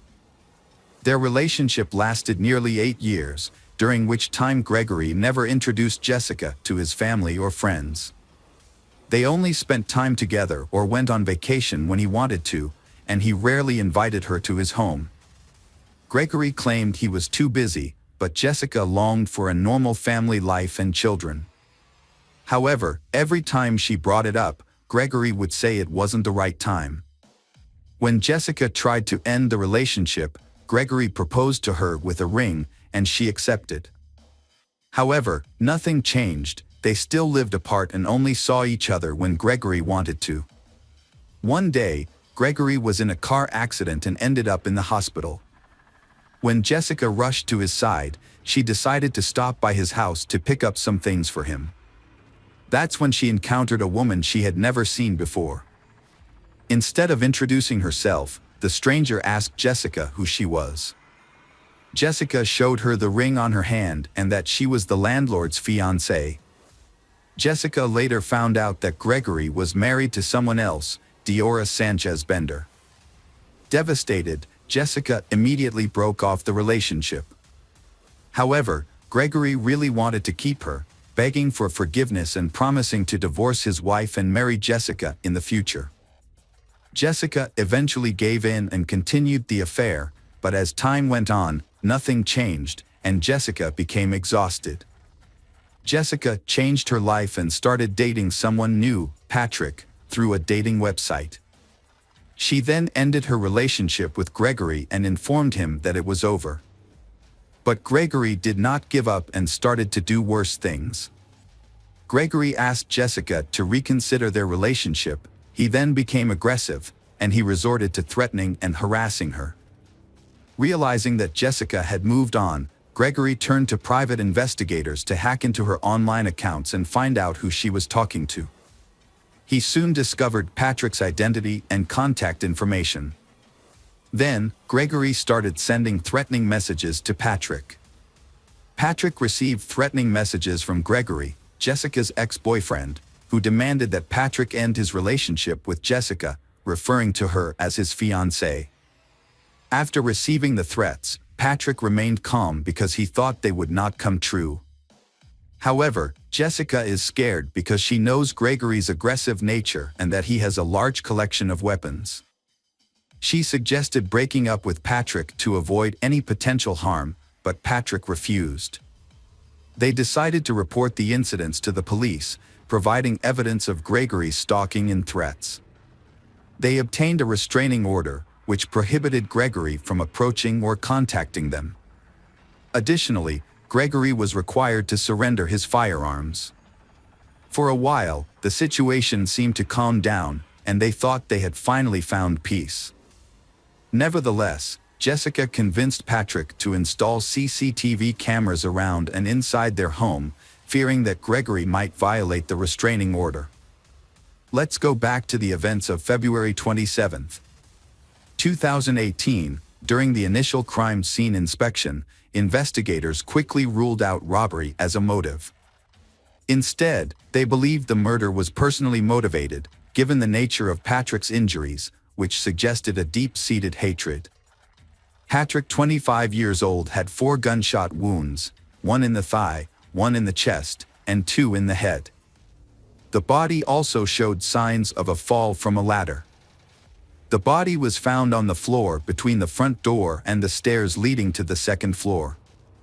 Investigators theorized that the killer likely snuck into the house and waited for the owner, Patrick, on the second floor. When Patrick entered the house and began to climb the stairs, the killer ambushed him, shooting him in the thigh. As Patrick rolled down the stairs, the killer followed, shooting him in the chest and then twice in the head.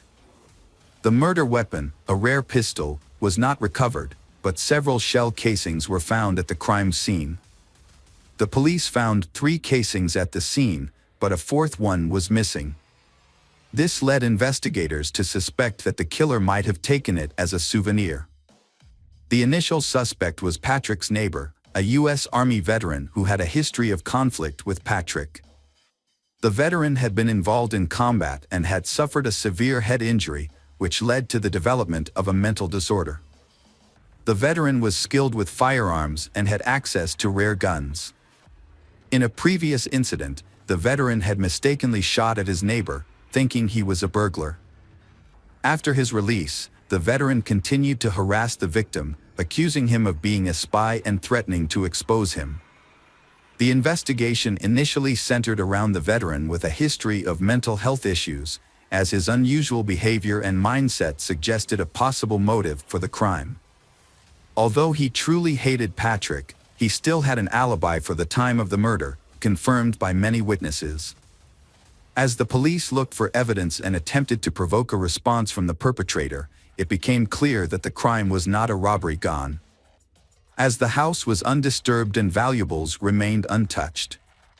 The only items missing were the hard drives containing video surveillance footage, making it impossible to identify who entered and left the house that day. Furthermore, no evidence was found at the crime scene. Forensic experts were unable to find a single fingerprint, shoe print, or DNA trace, suggesting that the murder was meticulously planned and executed. Although the investigation suspected Gregory's involvement, it seemed likely that he would escape justice due to the lack of concrete evidence. The police asked Jessica to help them with a secret plan to catch her ex-boyfriend, Gregory, off guard. She agreed to make the call, and as the police had hoped, Gregory answered. Jessica tried to lure him into a conversation, but it quickly became apparent that he had anticipated the trap and was not falling for it. Gregory seemed unflappable as Jessica confronted him about Patrick's death. When she accused him directly, he acted shocked and even offered her his condolences. Despite her best efforts to get him to lose his cool, he didn't give away any incriminating information. In the end, the police didn't have enough evidence to hold or question Gregory, so he remained at large, abiding by the terms of a restraining order. He appeared to have already distanced himself from Jessica, makes gathering evidence more difficult. As the police investigation stagnated due to lack of evidence, Diora Sanchez, Gregory's wife, called to reveal she had vital information about Patrick's death. Upon arrival at the police station, Diora told investigators about discovering a cryptic notebook in Gregory's office just days before the crime occurred. Upon flipping through the notebook's pages, Diora stumbled upon an entry containing an address she didn't recognize, accompanied by a series of cryptic digits that appeared to be a code. Diora had previously ignored some suspicious sketches made by Gregory, but when she saw a news report about a young man's murder, she realized the significance of those sketches. The crime scene's layout matched the drawings Gregory had made. Diora informed the investigators, who then obtained a search warrant for Gregory's house. Upon searching, the police found a mysterious notebook in Gregory's office, but several key pages were missing. They later discovered those pages in a trash can, carelessly discarded after being ripped out and crumpled. The pages contained a detailed plan of the crime, including turning off the victim's phone, wearing gloves, and using a special lubricant on shoes to avoid leaving footprints. The records also revealed that Gregory had been stalking the victim, Patrick, and knew his daily routine, including the time he returned home. Furthermore, Gregory knew the location of surveillance cameras in and around Patrick's house, suggesting this was a carefully planned and executed crime. In addition to committing the crime, Gregory took steps to cover his tracks by disposing of the weapon, clothes, shoes, and gloves. However, he failed to destroy his own records, which later incriminated him. Furthermore, his wife's curiosity ultimately worked against him. A shell casing was discovered in a cigar box, which was meant to be taken as a trophy by the gunman. Forensic analysis confirmed that the casing matched the one found at the crime scene. The trial of Gregory posed a challenge due to the lack of direct evidence. Although the accumulated evidence was sufficient to arrest him, it was largely circumstantial. Since the crime weapon was never recovered, there was no definitive proof that Gregory was at the victim's house on the day of the crime. Moreover, there were no eyewitnesses to testify against him. The trial, which began in May 2021, more than 3 years after the crime, was heavily influenced by the skilled lawyers Gregory hired. He appeared confident and seemed to believe he would evade punishment. A crucial witness, Jessica, provided detailed testimony about her long-term relationship with Gregory, including his marital status, her attempts to break up with him, and the subsequent harassment and threats he made against her and Patrick. Jessica presented evidence of her conversations with Gregory, including screenshots of their conversations and their phone records.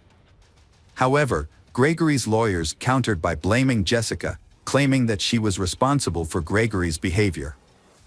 They claimed that Jessica had started a new relationship with Patrick while still involved with Gregory, and that she had hurt his self-esteem. The defense downplayed the significance of the written plans for the murder, describing them as mere fantasies of a hurt man seeking revenge on his rival. They argued that Gregory never acted on these plans and therefore did not leave any evidence at the crime scene. Additionally, the lawyers claimed that the search of Gregory's home was conducted illegally and with procedural errors, suggesting that the shell casing found there could have been planted. The crime weapon was never found, and Jessica's identification of the gun model was uncertain. She had previously seen a similar gun in her boyfriend's collection, but she wasn't familiar with firearms and could have been mistaken. The defendant's ex-wife, Diora Sanchez, was called to testify. During her testimony, the defendant, Gregory, unexpectedly professed his love for Diora. This declaration seemed to affect Diora, and her testimony became unclear. Diora claimed to have forgotten some details and ultimately stated that she doubted Gregory's capability for murder, given their long history together. Despite the defense's efforts to challenge the search of Gregory's home and the lack of direct evidence, the jury found him guilty of first-degree murder after hours of deliberation. Gregory was given a life sentence with no possibility of parole. As the judge read out the sentence, the defendant fixed Jessica with an intense stare, not blinking once. His glare made her feel nauseous. Jessica sat next to Patrick's mother and suddenly burst into uncontrollable sobs, finding it hard to breathe. Despite multiple attempts by Gregory's lawyers to appeal the verdict, all their efforts were unsuccessful. The case attracted public attention, with many outraged that a wealthy businessman had brutally murdered a working-class man and attempted to escape justice. Patrick's story was widely reported in the press, and Gregory remains in prison to this day. Jessica Dira said she is grateful that justice has been served, and Patrick's memory will always live on in her. She wears the engagement ring he gave her and a special piece of jewelry he had intended to give her but never got the chance. Jessica remains close to Patrick's parents, who have welcomed her into their family as one of their own. Welcome back, mystery lovers. Today's case is going to keep you on the edge of your seat. The case of Rena Verk. Rena Verk had been born on March 10, 1983, in Saanich, British Columbia, Canada. Her family was of Indian origin, with her mother, Suman, having come from an Indian-Canadian family, and her father, Manjit, being an immigrant from India. Rena's parents had formerly been Hindus and had converted to Jehovah's religion. Rena struggled to fit in with her peers in the Saanich community, where Sikhism was popular among Indo-Canadians. Unfortunately, she was severely bullied at school due to her appearance and ethnic background, which set her apart from her predominantly white classmates. She was bullied due to her unusual appearance, being overweight and having brown skin. At home, Rena faced strict rules tied to her parents' religious beliefs, which were in stark contrast to her friends, who were starting to become independent.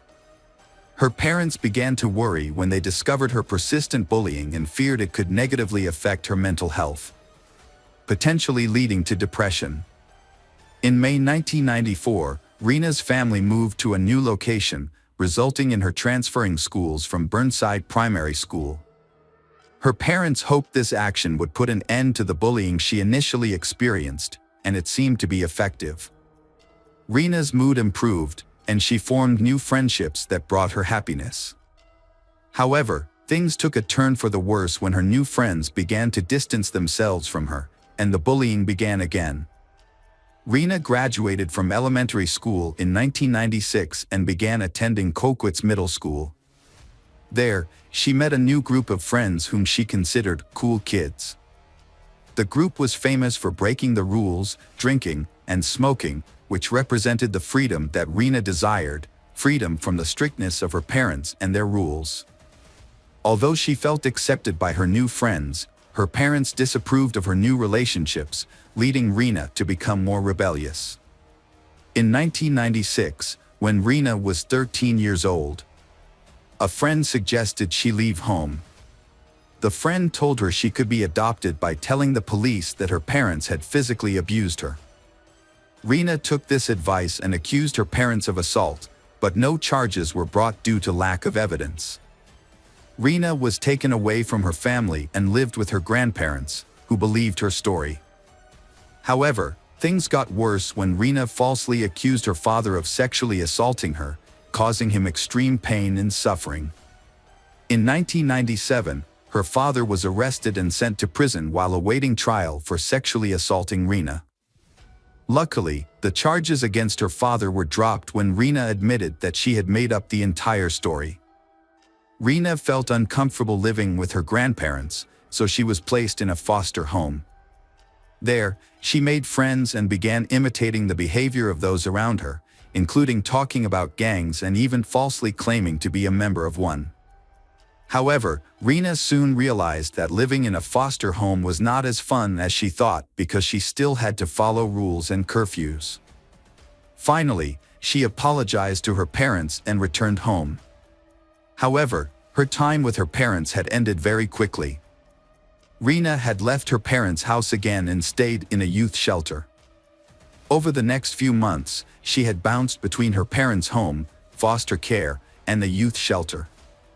This volatile situation reflected the challenges she had faced as a teenager trying to cope with her relationships with her parents, social workers, and government officials. Rena had yearned for acceptance and friendship, but her strict upbringing and overprotective parents had made her feel like an outcast among her peers.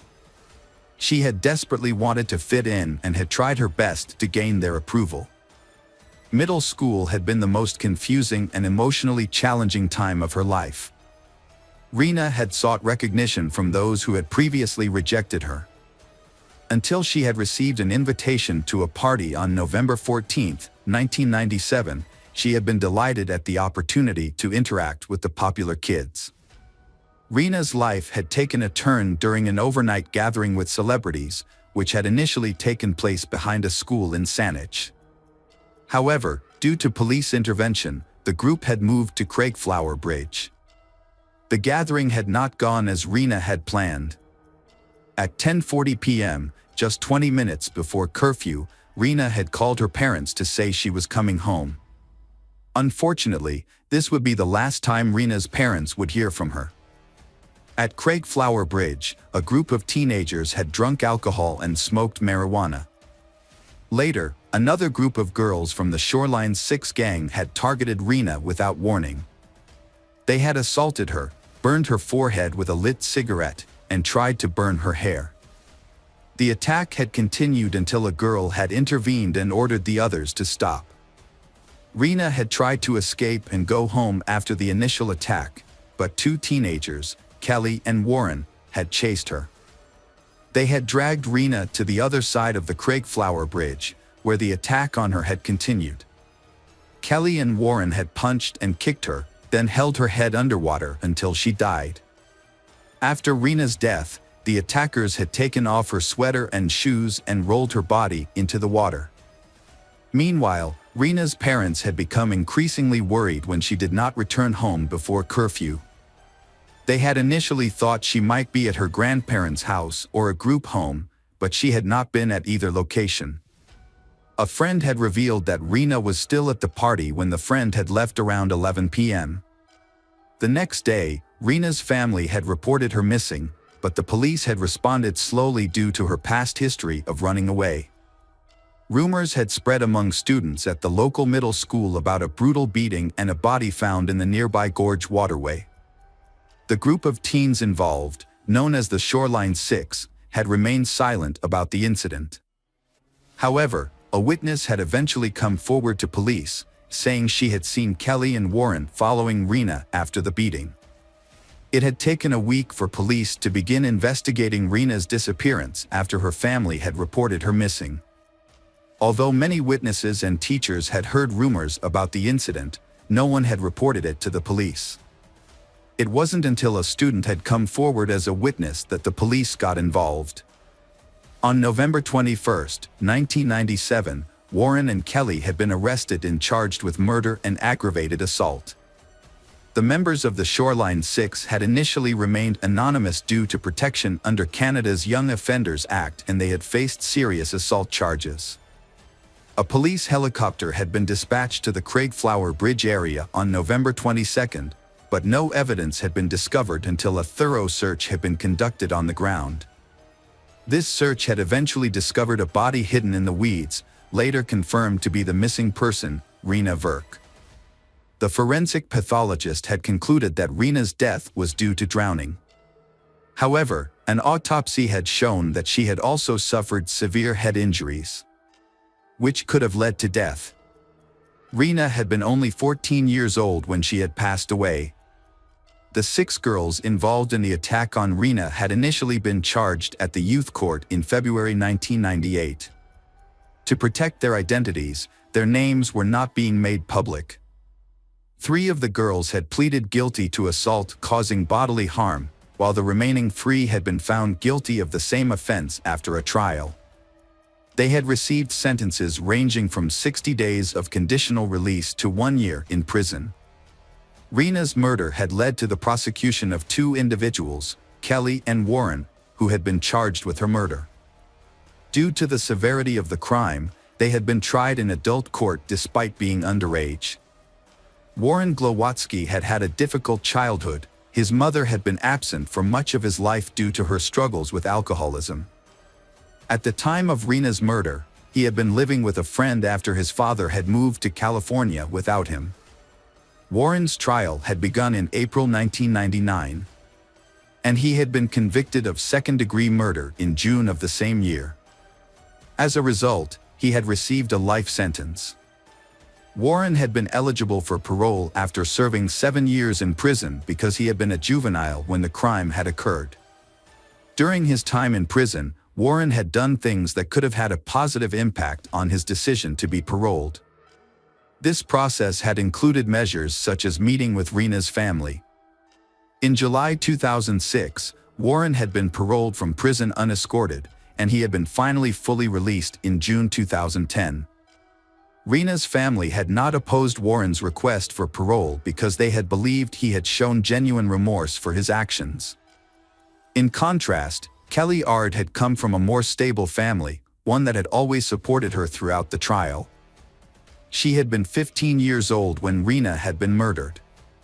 Although her lawyer had requested that her case be heard in youth court, the Supreme Court of Canada had denied the request due to the violent nature of the crime and Kelly's apparent lack of remorse. Kelly had initially been convicted of second-degree murder in March 2000, but her conviction had been overturned in January 2003 due to an unfair trial. Pending appeal, Kelly had been released on bail after serving 18 months of her life sentence. However, during this time, she had been charged with assault causing bodily harm for attacking a 58-year-old woman in a Vancouver park. As a result, her bail had been revoked and she had been sent back to prison. In March 2004, Kelly had faced a new trial. Witnesses had testified that she had bragged about being responsible for Rena's death. Warren had claimed that he had seen Kelly drown Rena, but Kelly's lawyer had questioned Warren's credibility, pointing out inconsistencies in his initial statements to police and during the trial.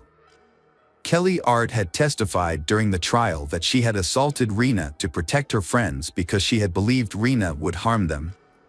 However, she had denied responsibility for Rena's death and instead had pointed to Warren and 2 other girls as the culprits.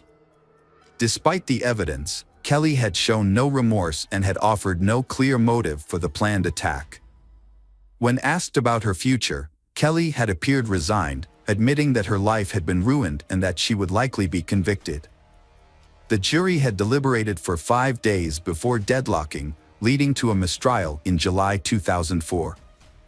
In February 2005, Kelly's second trial had taken place, with Warren again testifying as a key witness. He had repeated his earlier testimony, saying that he and Kelly had assaulted Rena, leaving her dead in the water. As a result, Kelly had been convicted of second-degree murder on April 12, 2005, and had received a sentence of life in prison without the possibility of parole for 7 years. However, the British Columbia Court of Appeal had later overturned Kelly's conviction in September 2008. The court had ordered a retrial, citing the incorrect jury conviction in the previous trial.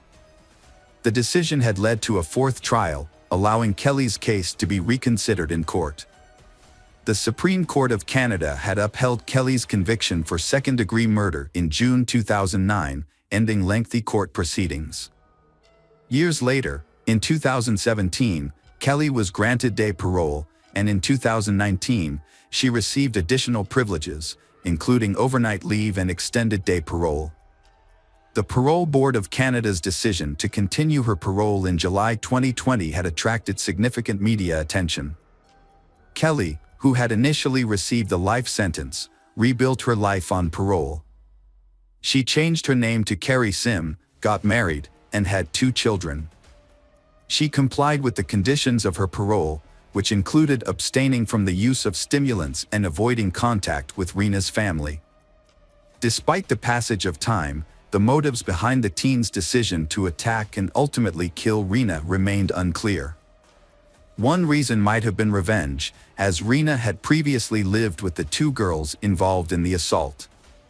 They had accused her of stealing phone books and spreading false rumors.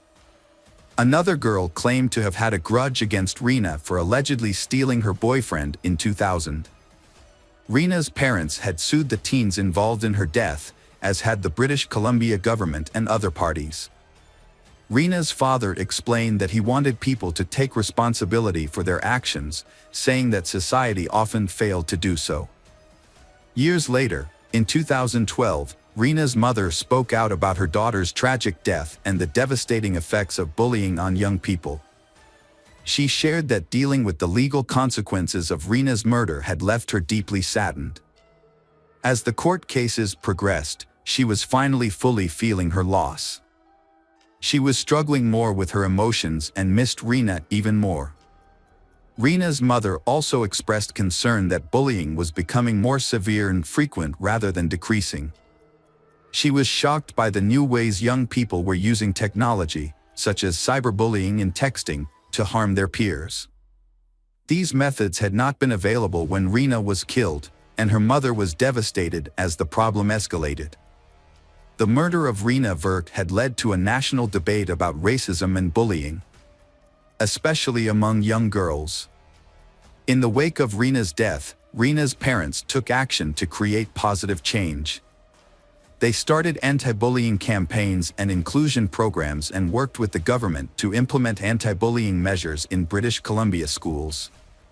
Rena's parents also shared their story with students, teachers, and law enforcement professionals to raise awareness about bullying.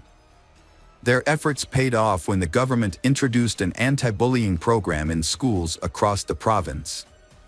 In 2009, Rena's parents were recognized for their advocacy with the Anthony J. Hume Award of Excellence for their dedication to crime prevention and community safety.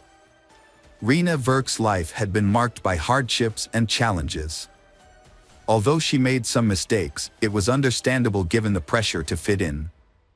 Despite Rena's mistakes and the false accusations against her family, her parents continued to love and support Rena unconditionally. Hi everyone, thanks for returning.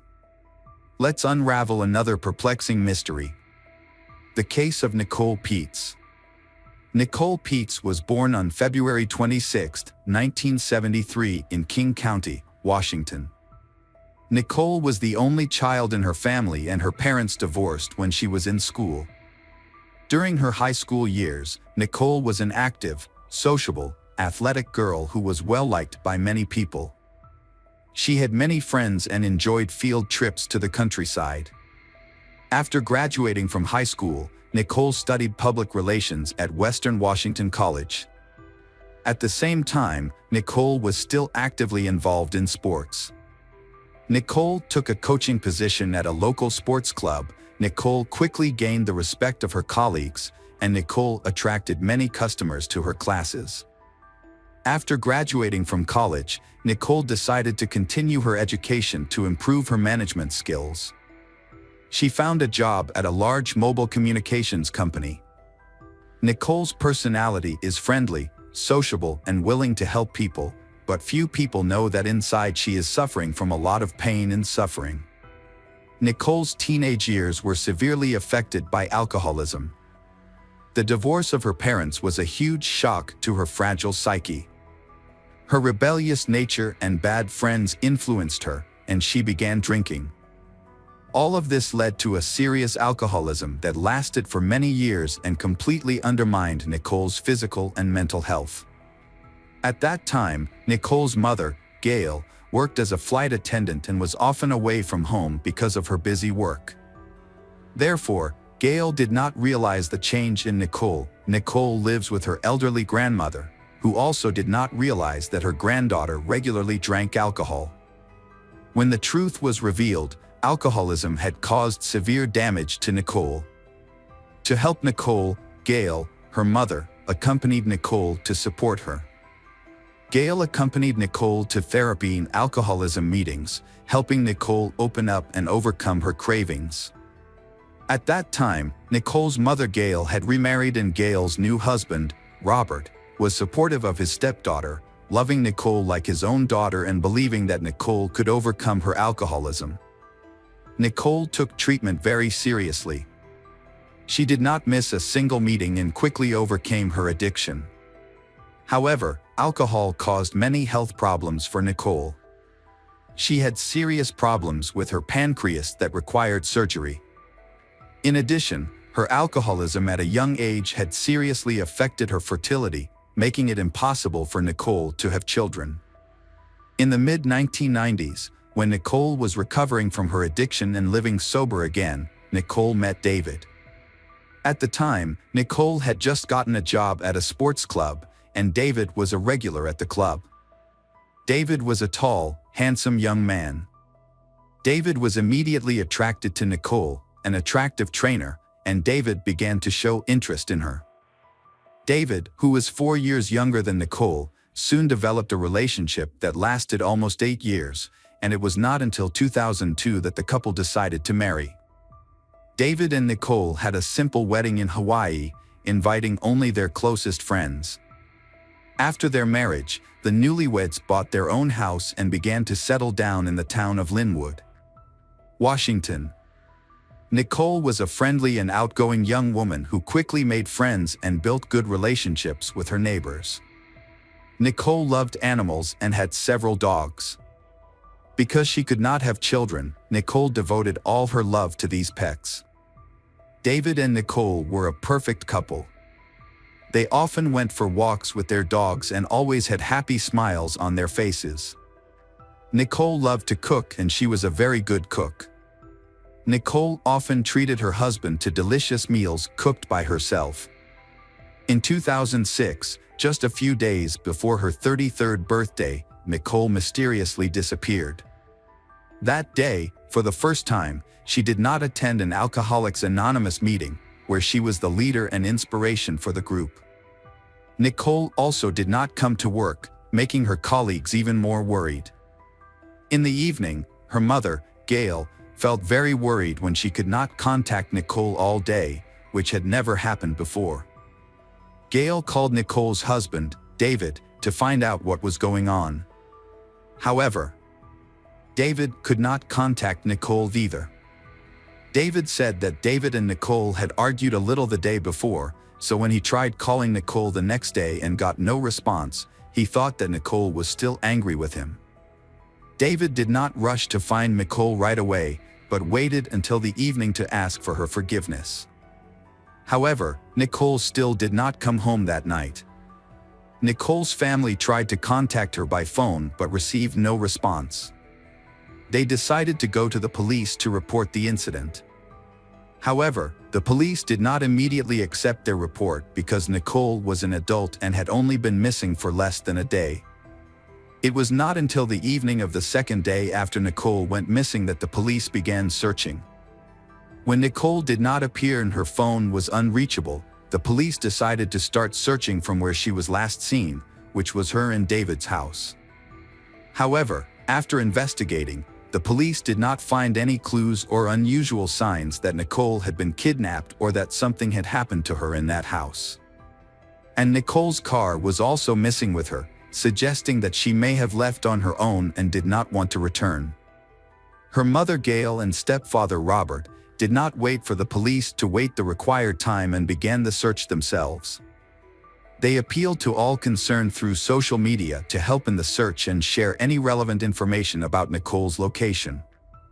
Nicole's father and mother also took the first flight to Linwood, where they began searching for Nicole themselves, handing out flyers with her photo and asking people who knew her.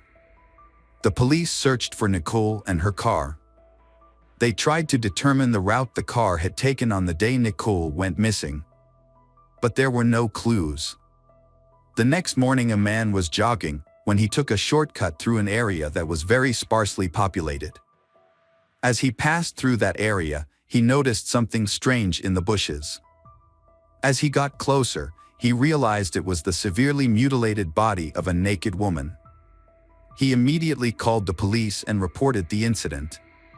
The police quickly arrived at the scene. At the scene was the body of a young woman without any clothes on. Based on the number of bruises and scratches, the victim had been brutally beaten. The cause of death was asphyxiation due to strangulation with bare hands. The police suspected that the body was Nicole Peets, who had been missing for several days.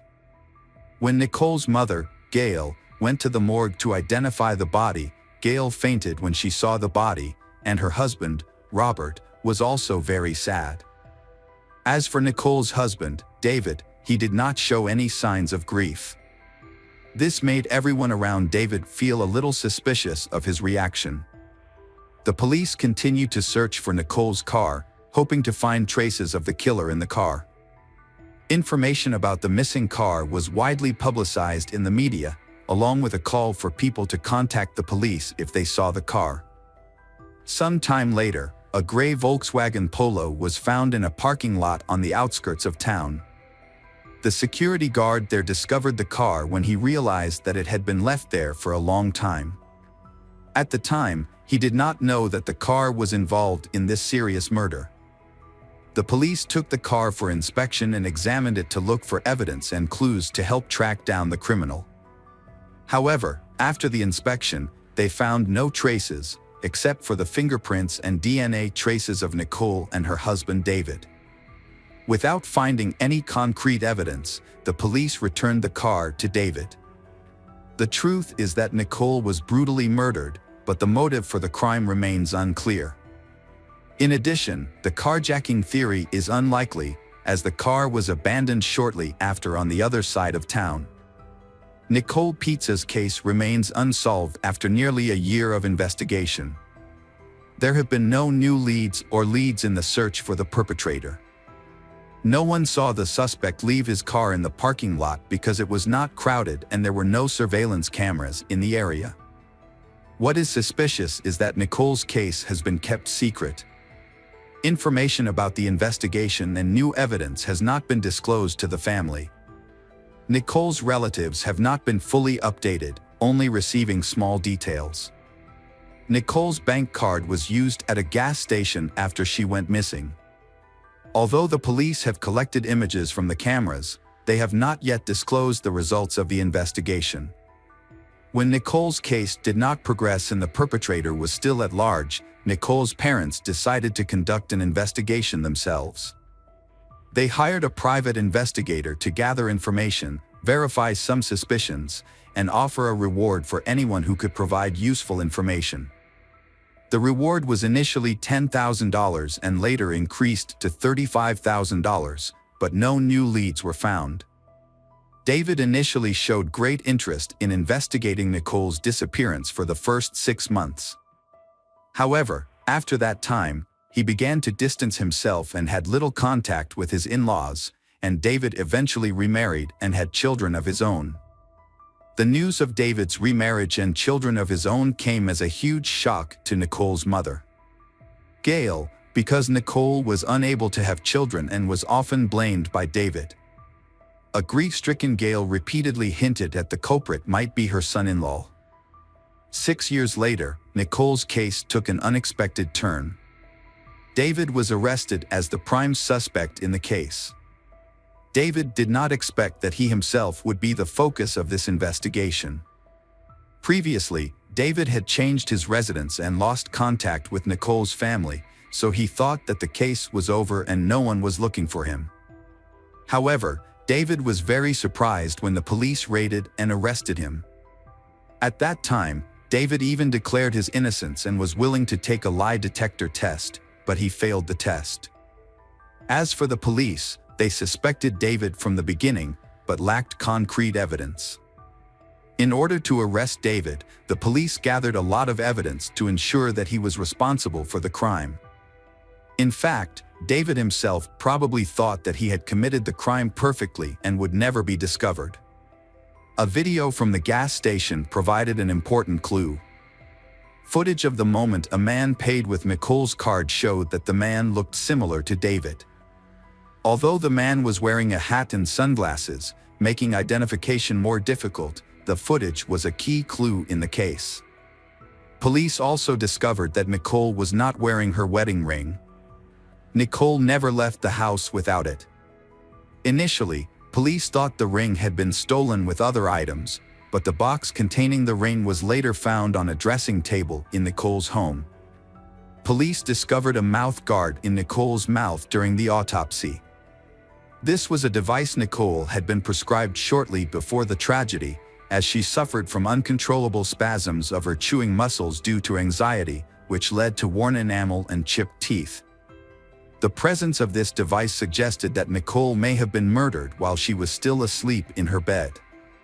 It is possible that David had forgotten that his wife was using a mouth guard because she had only recently started using it. In addition, the police examined the traces left in Nicole's car. Only David's and Nicole's fingerprints were found in the car. No traces of anyone else were found, suggesting that there was no third person involved in the murder. The investigation also shed light on Nicole and David's family situation at the time. David did not hold any permanent jobs and preferred to spend his time in bars and clubs, where David spent all of Nicole's earnings on alcohol and other women. The family was facing serious financial problems, and the situation became worse over time. Nicole tried to convince David to change his lifestyle and attend alcohol rehabilitation meetings to help David get back on track. However, David's response was indifferent and insulting. David had affairs with many women. Nicole's mother Gail knew about the serious problems in Nicole's family and tried to convince Nicole to leave David. However, Nicole did not want to do so because she loved David and hoped he would change. After Nicole's death, her husband David quickly received a large insurance payout and started a new relationship. Before that, David had been having an affair with a girl named Jane for several months. David often spent time with her at bars and clubs when Nicole was busy working or studying. Before Nicole's birthday, David brought his mistress home, where they were caught by Nicole. This incident became the cause of an argument in the family. Nicole told her mother about the incident, and a few days later, she mysteriously disappeared. Because Gail knew everything, she suspected David from the beginning. However, the police said that the evidence collected was too little to arrest the suspect. The case was kept secret and the family was never heard from again.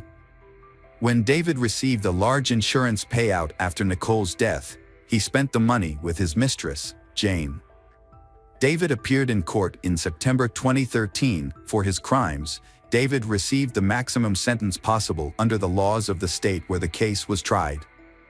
David served 18 years in prison. However, in 2025, he could be eligible for parole after serving 2/3 of his sentence. Hi everyone, thanks for returning. Let's unravel another perplexing mystery. The case of Channing Starbuck. Shannon was born on April 19, 1969, in Anderson, Indiana. She was the youngest child in her family and grew up with two older brothers. However, her life changed dramatically when her parents divorced and remarried, giving her more siblings. From a young age, Shannon dreamed of having a large and loving family of her own. She often participated in church activities and had a deep faith, which reinforced her dream. Shannon grew up in a simple and friendly environment. She had a passion for painting and won many awards. When she was 20, she met Clay Starbuck, a 25-year-old man.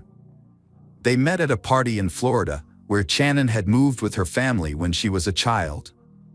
Clay Starbuck, originally from Alaska, came to Florida during his vacation. During their first meeting, Shannon learned a lot about Clay, including that he had attended a diesel mechanic school in Colorado after high school. He then returned home to work on the Trans-Alaska Pipeline and was financially stable. However, Shannon also learned that Clay was married and had 2 children from that marriage. Despite this, she was not discouraged by his complicated past. Instead, she saw it as a positive thing, believing that it gave him valuable experience for his married life. After getting married, Shannon and Clay moved in together. In the new place, Shannon had to overcome many difficulties related to the environment and weather, but she eventually adapted and settled down. However, married life was not as perfect as Shannon had planned. Shannon and Clay were often apart because of Clay's work, but their love helped her overcome her loneliness and wait for the day they could reunite. During that time, she cared for Clay's children from his previous marriage and had more children. In 1996, the Starbucks family welcomed their son Austin, followed by his brother Blake 3 years later. When their daughter Logan was born, the family was even more excited. However, Logan was soon diagnosed with autism spectrum disorder, adding to the challenges of family life. Shannon had to deal with Logan's illness and try to support her daughter. She became a more caring and nurturing mother to her children. She spent time on health care, education, and community activities. But while she focused on raising her family, she did not realize that her husband was having an affair at work. As time passed, the Starbuck family continued to grow, and Shannon welcomed another daughter, Serena. Despite the hardships of life, she still tried to keep her family happy. But her husband's secret eventually came to light, and it would change her life forever. In 2000, Shannon filed for divorce after experiencing a great shock and feeling deeply betrayed. However, she still had feelings for Clay and decided to move to Arizona to start a new life. This attempt failed because she still loved Clay. When Clay contacted her and begged her to come back, Shannon believed that he had repented and decided to give him a second chance. In 2001, Shannon and Clay welcomed their 5th child, Marshall. However, Marshall's birth created new disagreements. Even an official remarriage in 2006 could not save their broken relationship. After the remarriage, the family moved to Deer Park in Spokane County, Washington. Clay continued to work at his previous job, which led to him being away from home often. Shannon had to manage her family and children on her own. However, suspicion continued to poison their marriage, which was affected by the long separations and breakups that occurred during their relationship. Finally, in 2010, Shannon and Clay divorced for good. When she turned 40, Shannon decided to rebuild her life once again.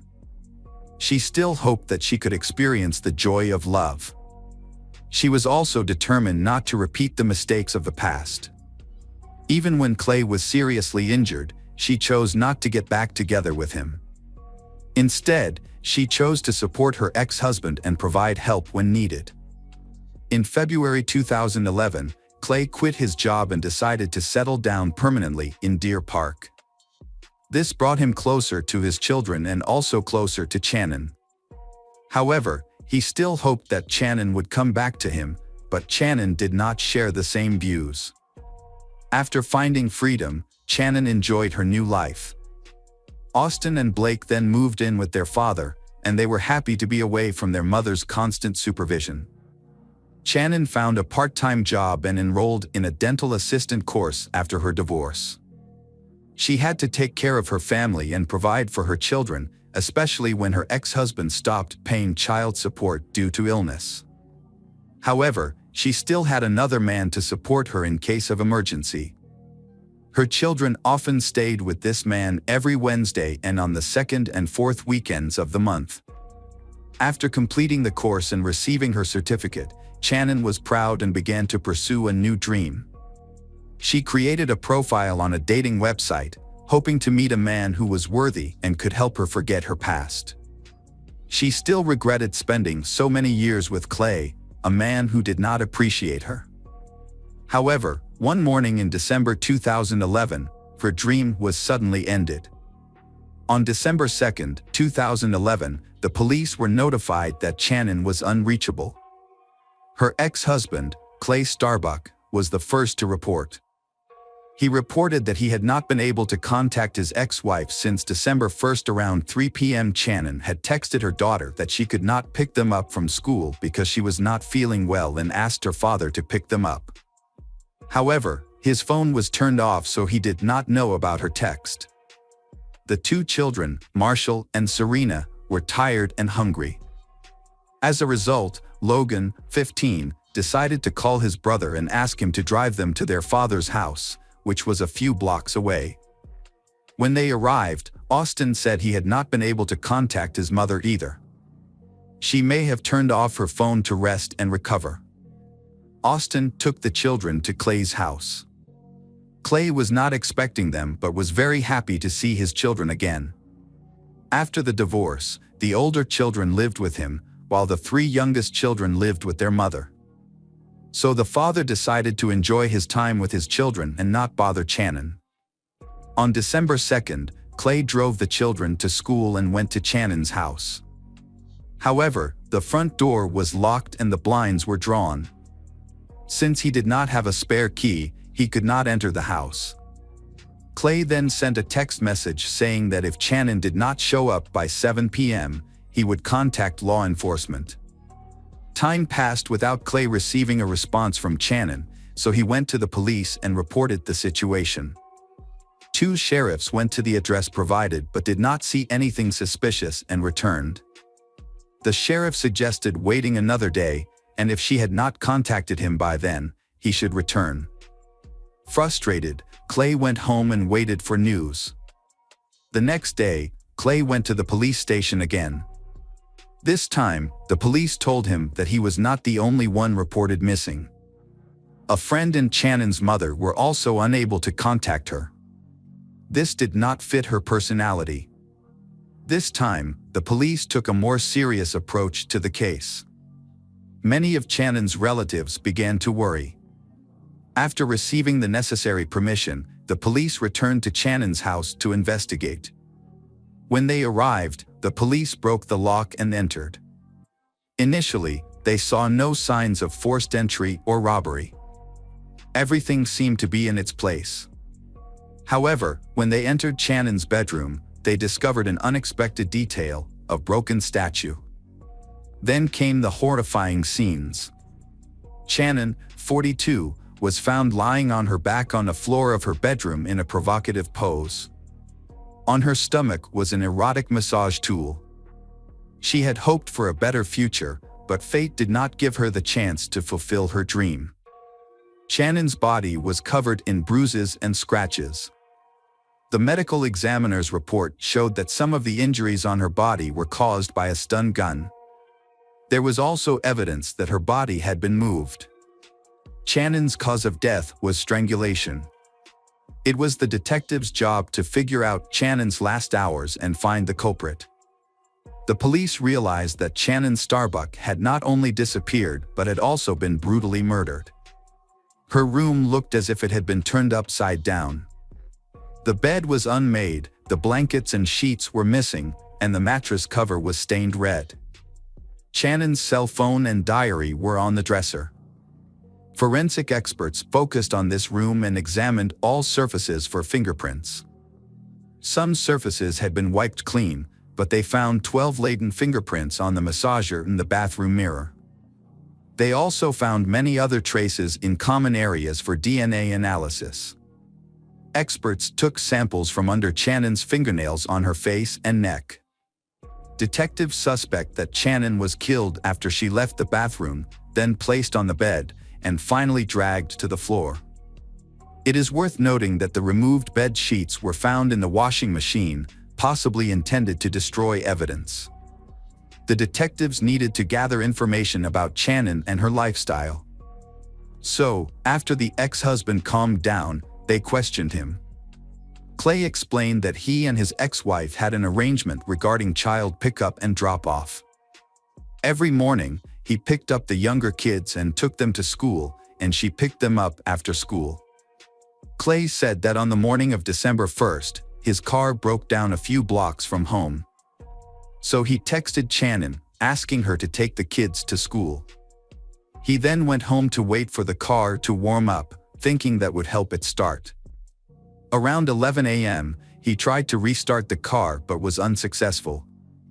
He gave up and went back inside to take a nap. During that time, his cell phone battery died. To back up his claim, he showed his correspondence with his ex-wife.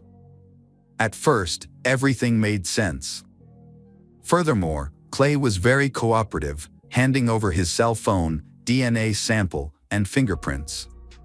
He also confessed that he was worried about Shannon because the divorce had made her more vulnerable. In addition, he shared that because she was single, Shannon had registered on a dating website and had many admirers. According to Clay, it is possible that Shannon had several lovers at the same time. He believes that one of them may have caused her death.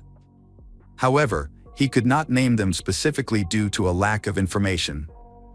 During the conversation, Clay sobbed. He explained that accepting the death of his ex-lover was very difficult. After taking his statement, the police let Clay go home. He was faced with informing his children about Shannon's death. The case involving Shannon Starbuck's death has attracted public attention. Investigators interviewed the Starbucks neighbors, focusing on details, especially reports of strange people and vehicles appearing outside her home in recent weeks. An autopsy was performed, and the report found that Starbucks suffered chest injuries consistent with the use of a stun gun. She also suffered 10 broken ribs. The injuries to her head and body were severe and likely caused by a blunt object.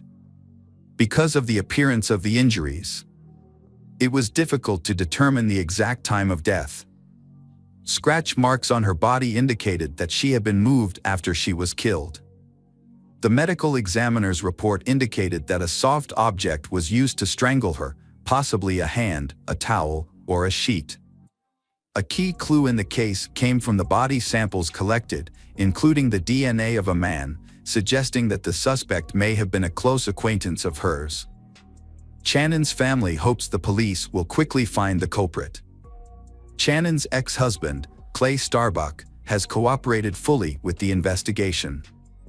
He underwent a physical examination to look for any signs of injury on his body, but none were found. As detectives speculated that the culprit may have been injured during the struggle, there was no evidence of that. Shannon's two sons, Austin, 21, and Blake, 18, were also examined. Austin had old cuts on his hands, but he explained that these cuts were from his job at a window factory. In conversations with the two brothers, detectives established some important facts. They learned that their mother often dated men after the divorce, which made them unhappy. The brothers also said they had seen intimate photos on their mother's laptop, which led them to suspect that their mother may have been murdered by a lover. However, it was clear that they both loved their mother and were deeply saddened by her passing. Nonetheless, they did not agree with the changes in her life. In a later interview, Clay was more specific. He said Shannon caused discord in the family when he was away on business. She often met other men, and he even suspected that Marshall might not be his son. However, he still loved Marshall like his own son. He did not agree with some of Shannon's actions, especially the fact that she often brought the children to his house when she went on dates. However, investigators gained a personal view of Shannon and her family after speaking with him, her children, and her relatives and friends. After the investigation, detectives had a complete picture of Shannon in her life. The kindness and concern of those who attended Shannon's funeral on December 10, 2011, showed that she was an intelligent and sincere person. She was buried in a cemetery in Orlando. Investigators quickly searched for the killer after the incident attracted public attention. The suspect at that time was her ex-husband, Clay Starbuck. Police needed to verify his alibi to eliminate him as a suspect. When the first fingerprint results came back, detectives discovered that the fingerprints did not match any at the scene. Therefore, the police needed to gather more information about Clay Starbuck. They also took samples from his cell phone, laptop, and personal diary. At the same time, they also considered the possibility that other people were involved in the murder. After a thorough examination of Starbuck's cell phone, detectives added several names to the suspect list. One of them was someone Shannon had connected with through a dating site. They discovered that a man named Tom Walker had scheduled a date with Shannon on December 5th, a few hours before her death.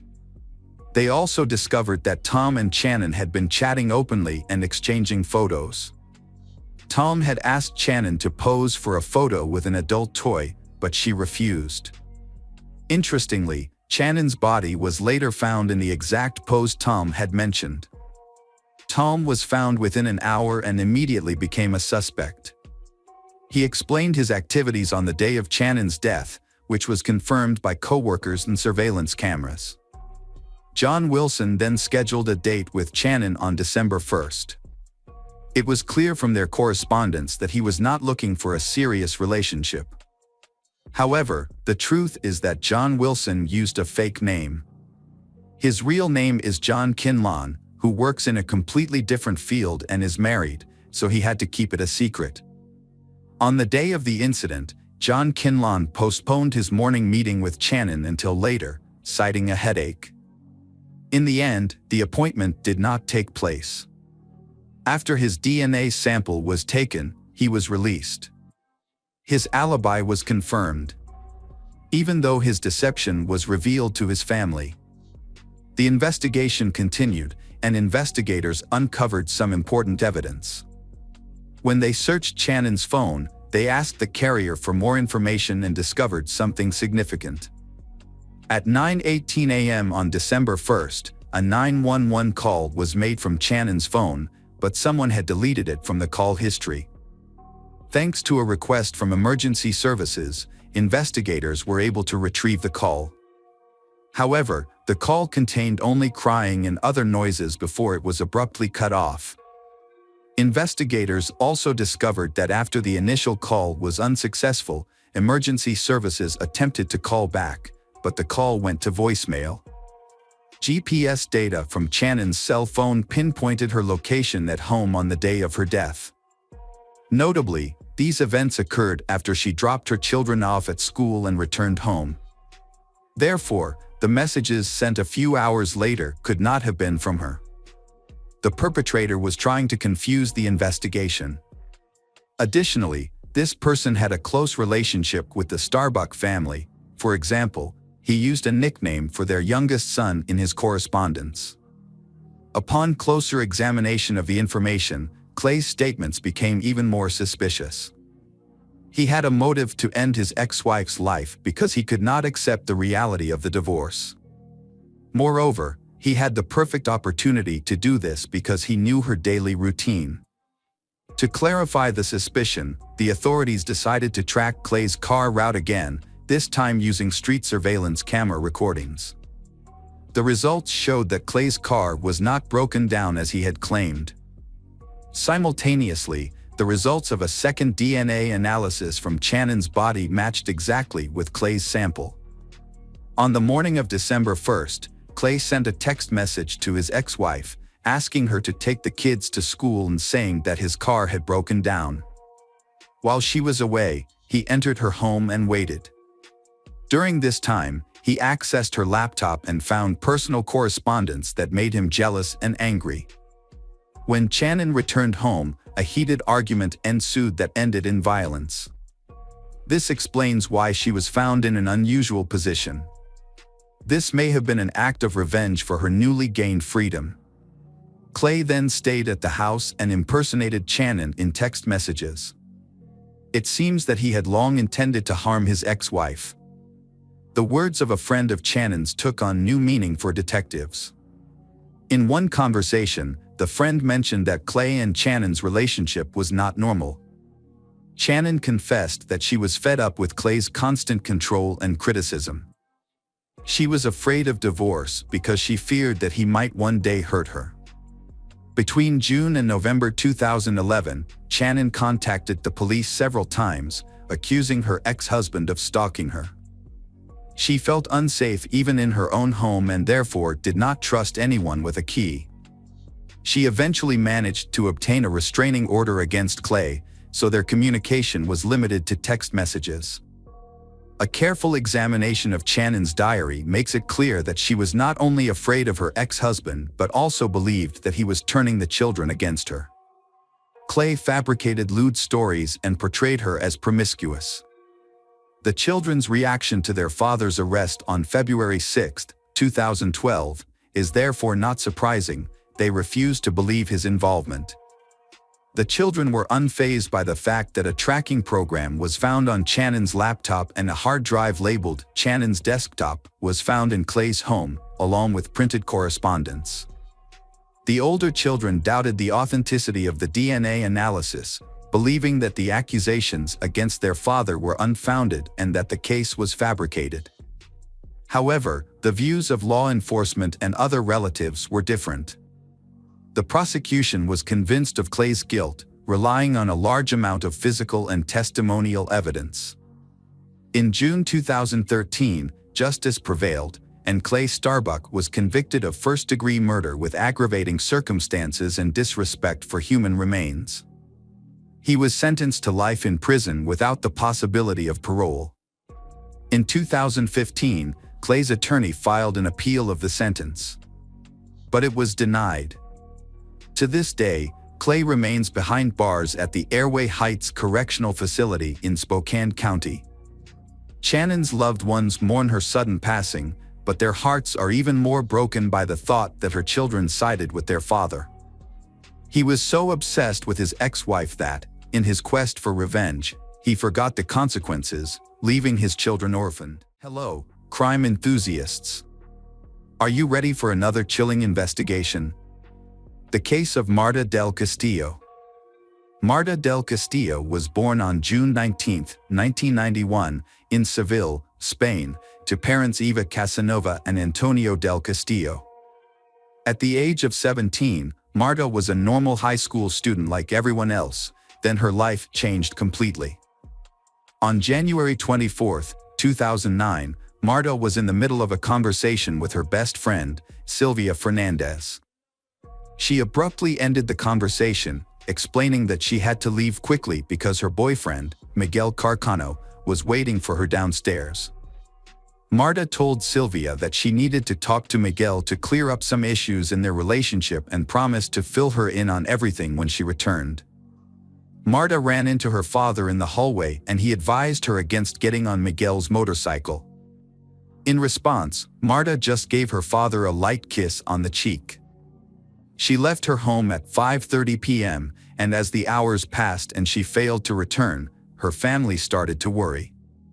Marta's mother reached out to several people, and they all gave the same answer: Marta was probably with Miguel, who would likely know where she was. However, when they tried to contact Miguel, he didn't answer their calls. As a result, Marta's father decided to visit Miguel's house. Despite ringing the doorbell multiple times, no one answered the door. They eventually got in touch with Samuel Benitez, a close friend of Miguel's who claimed to have seen Marta that night. According to Samuel, Miguel dropped Marta off at his house at midnight, which was plausible considering it was only 11:45. Marta's family became more worried, and at 2 a.m. that morning, they reported her missing to the police. At that point, they had no idea that Marta's disappearance would become one of the most highly publicized cases in the country's history. 4 hours after Marta's disappearance was reported, the police identified Miguel Carcano, Marta's boyfriend, as a suspect. Despite this, a third report was filed at 1:30 p.m. But the authorities failed to take immediate action. The family grew increasingly frustrated with the delay.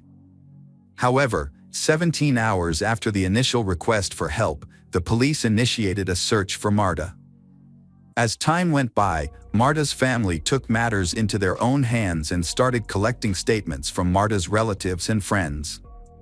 They also organized a press conference on January 27, 2009, and initiated a campaign to find her. A large protest took place in Seville the day after Marta's disappearance, with 2,000 people demanding her safe return under the slogan, "We are all Marta." A second demonstration on February 7 drew around 3,000 people, and the case received widespread media attention. After 21 days of searching, the police finally found Miguel Carcano on February 13. The 20-year-old confessed to Marta's murder and revealed that he had dumped her body into the Guave River near his apartment. However, he claimed he did not act alone and implicated Samuel Benitez as an accomplice in disposing of the body. Samuel accepted responsibility for his role in the crime.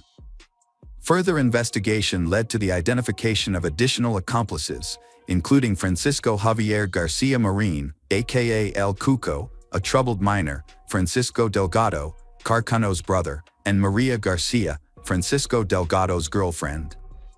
All 5 suspects were arrested and interrogated, but their statements were inconsistent. Meanwhile, a thorough search for Marta's body in the river began. On February 16, Miguel repeated his statement to a judge claiming he had only admitted to the crime due to police pressure and was not involved in Marta's murder. Miguel Carcano changed his testimony on March 18, claiming that he and El Cuco had violated Marta with a knife before strangling her. He then took Marta's body to Delgado's house and disposed of it in a garbage container.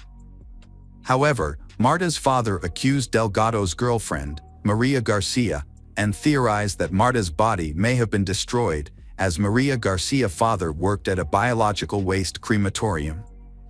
Despite this theory gaining media attention, the police continued searching for Marta's body. On November 16, 2009, El Cuco was moved to a supervised apartment because he had exceeded the maximum time allowed for confinement. He was awaiting trial, which took place in February 2011.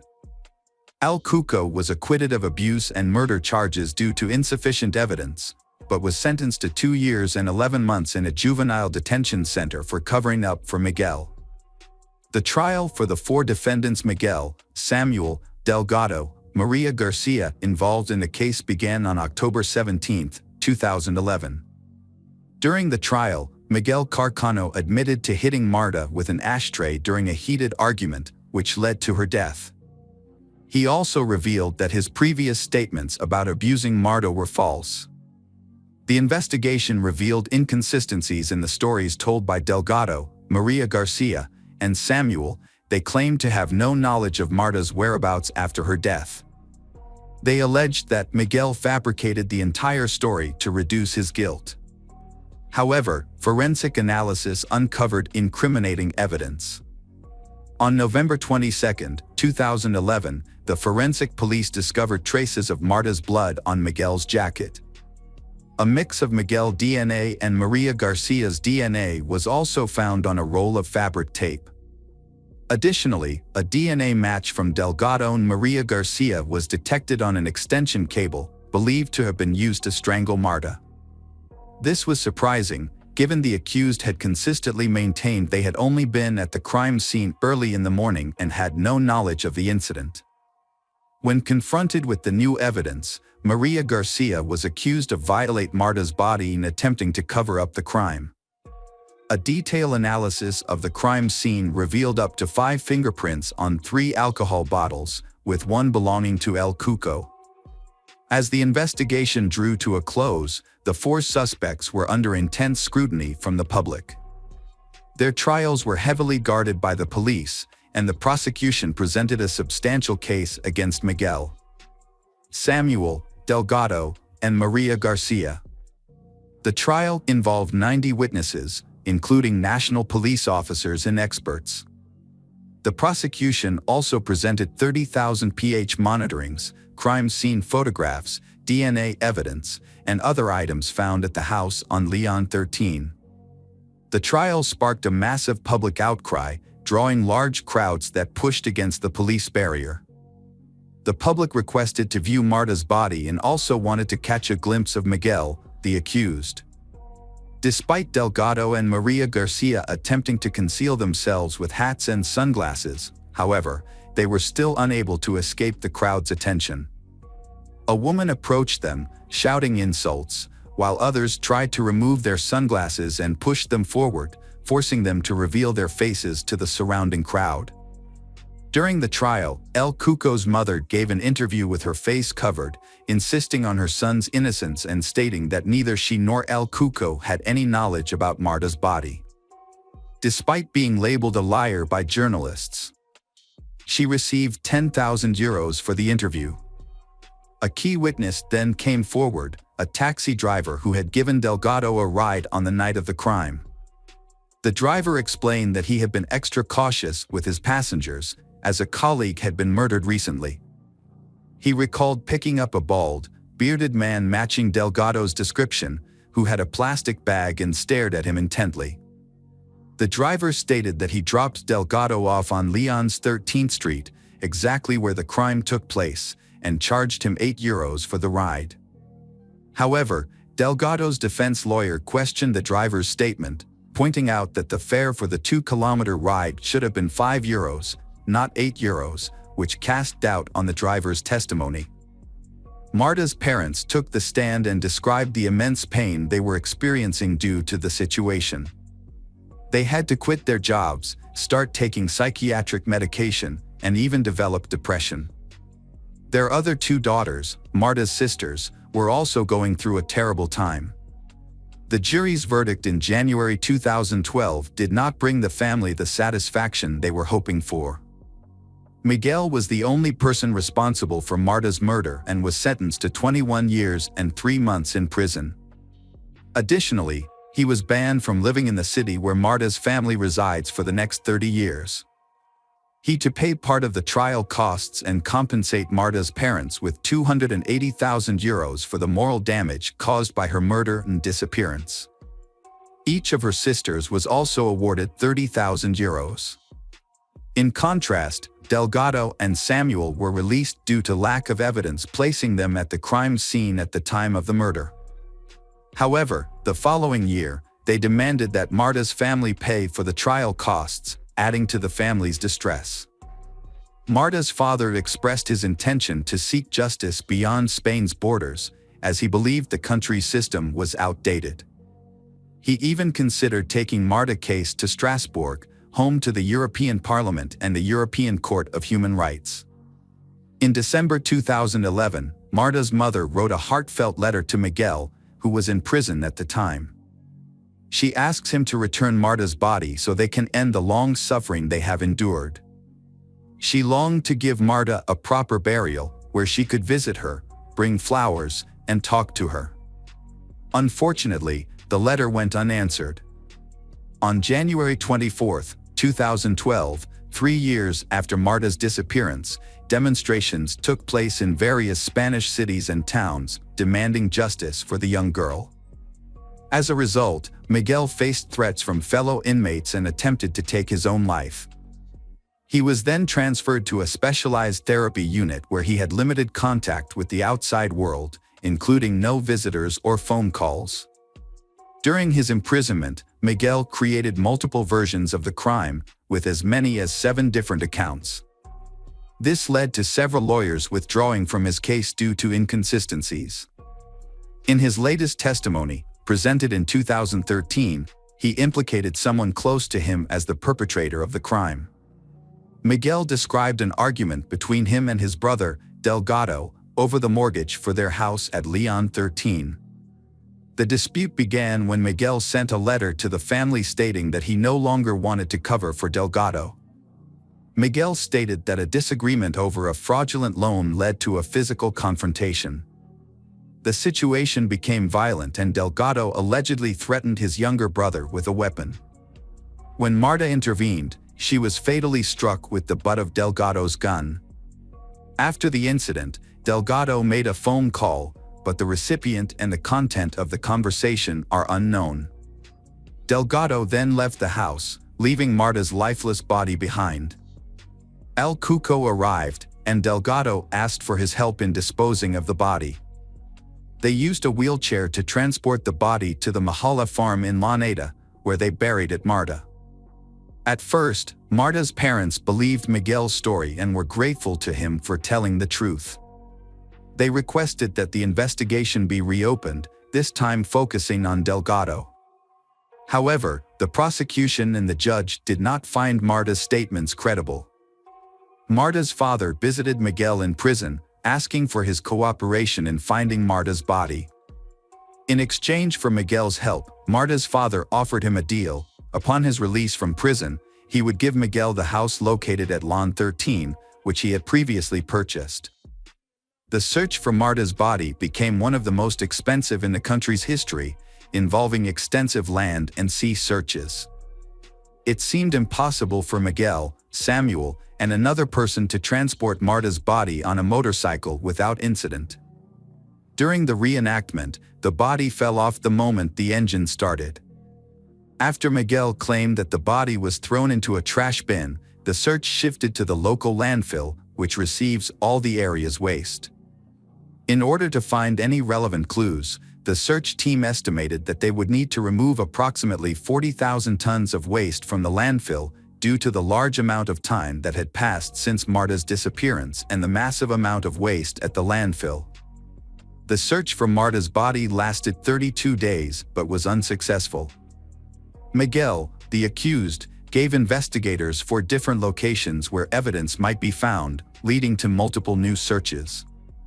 However, the searches were hindered by a lack of funds, and at one point, the then Interior Minister Alfredo Perez had to pause the search due to financial constraints.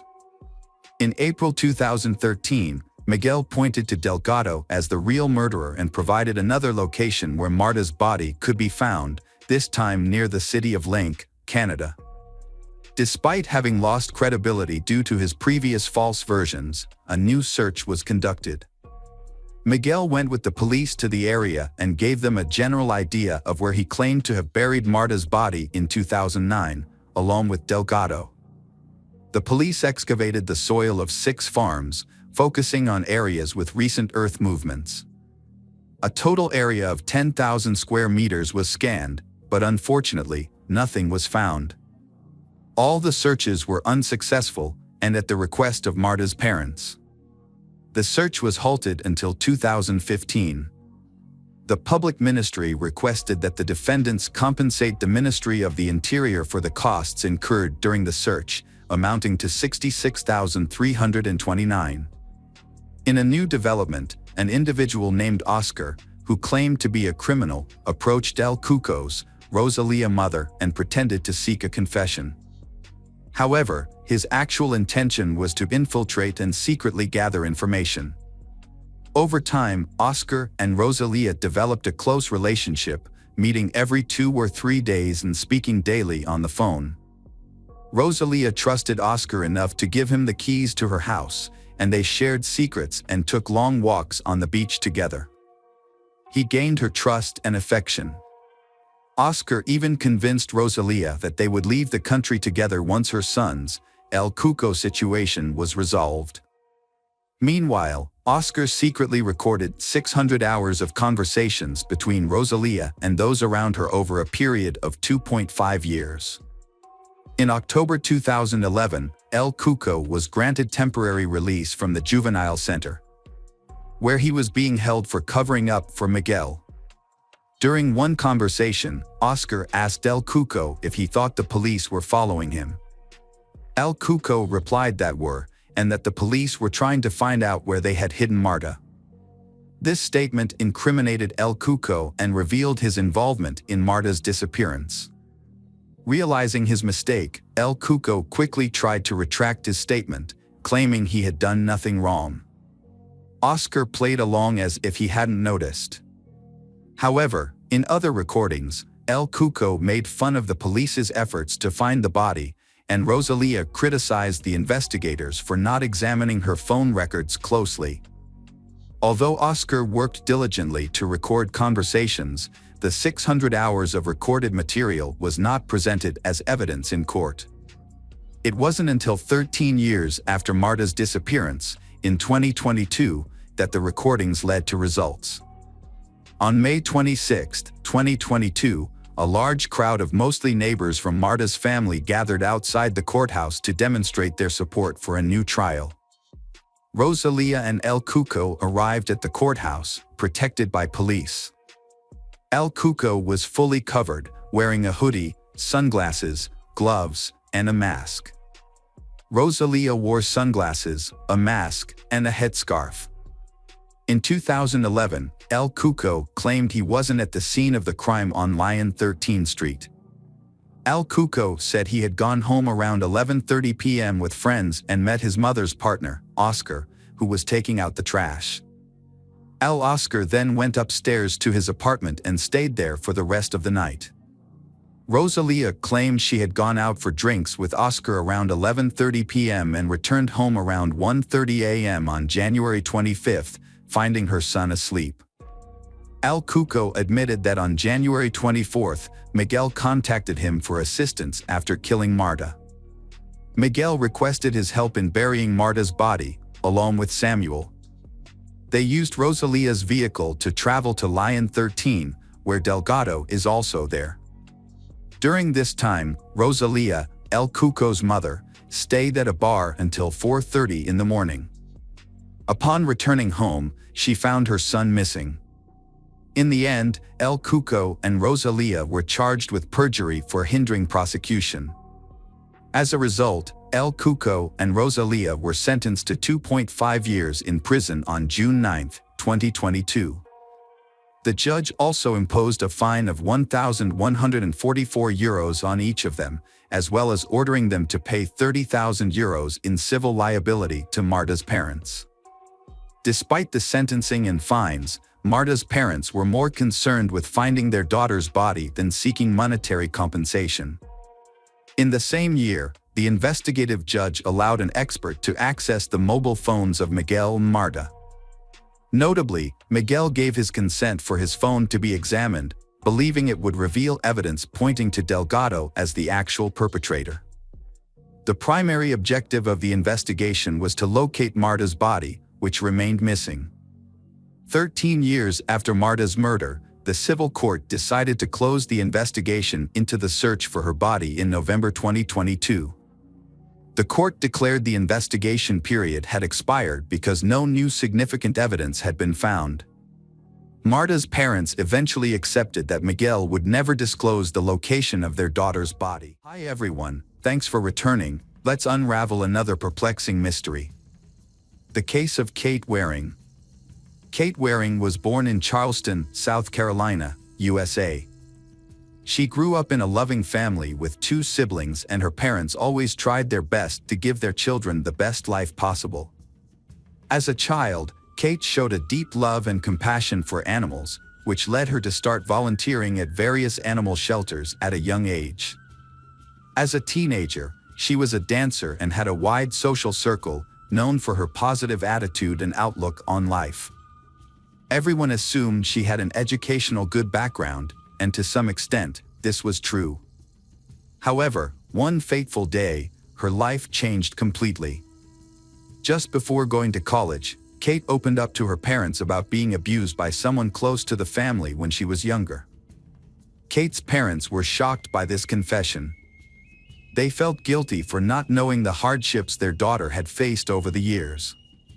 After learning this heartbreaking truth about their daughter, Kate's parents did everything they could to help her overcome it, but unfortunately, this traumatic experience left behind long-lasting consequences that became increasingly serious over time. Kate had struggled with addiction to both alcohol and illegal substances. Kate's parents recommended therapy to help her work through her issues, and she agreed to give it a try. They also suggested she move back in with them, thinking the family environment would aid in her recovery.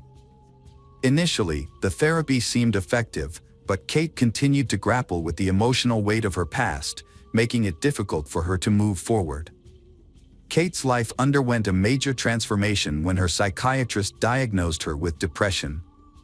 Her father proposed a trip to anywhere in the world, which Kate eagerly accepted. She chose to travel to the Arctic Circle, driven by her long-held desire to see polar bears. Kate and her parents searched for suitable tours and eventually booked a trip. As the journey approached, Kate's parents noticed a marked change in her attitude, shifting from sadness to cheerful and positive. During the trip, Kate and her parents shared a wonderful experience, filled with joy and laughter. On the boat to the Arctic Circle, Kate met a fellow Russian tourist. They kept in touch throughout the trip, and when the trip ended, they still exchanged letters. Kate developed strong feelings for him, and eventually, which led her to make the decision to travel to Russia.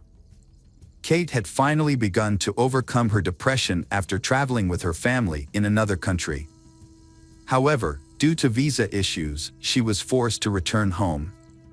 Despite this incident, Kate seems to have found joy in her life again. She planned to resolve her visa problems and had even started writing a book for her children. But everything changed on Saturday, June 12, 2009. Kate's family was away on a business trip, and she was alone at home. Normally, Kate would call her father to check in, but this time she didn't. Her father tried to reach her, but there was no answer.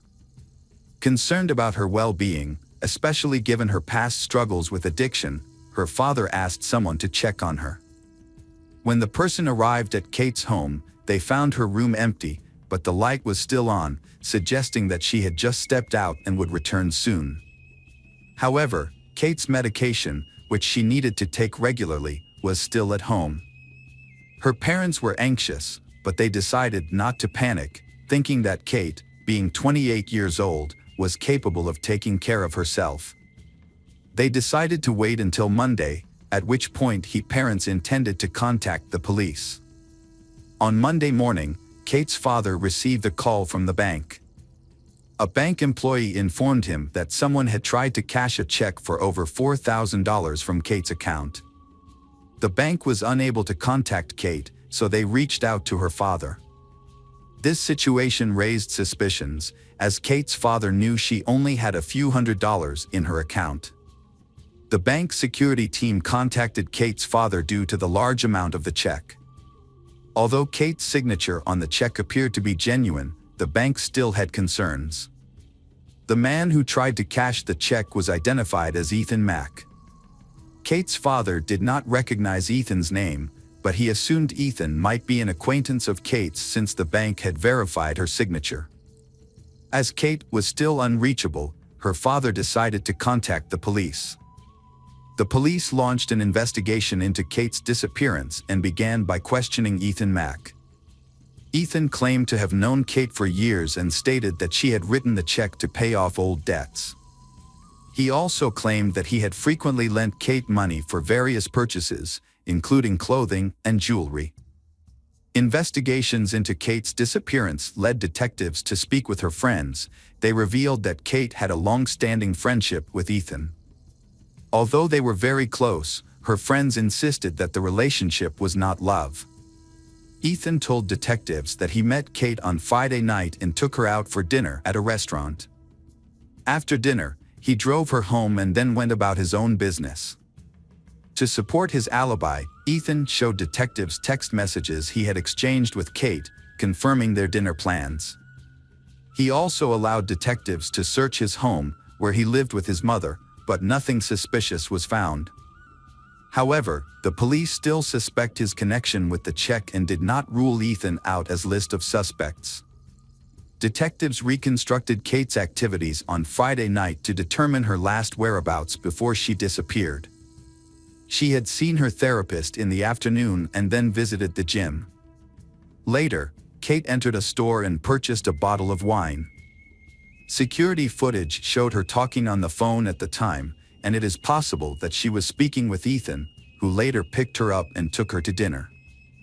Kate's parents remembered another unsettling detail from the day she went missing.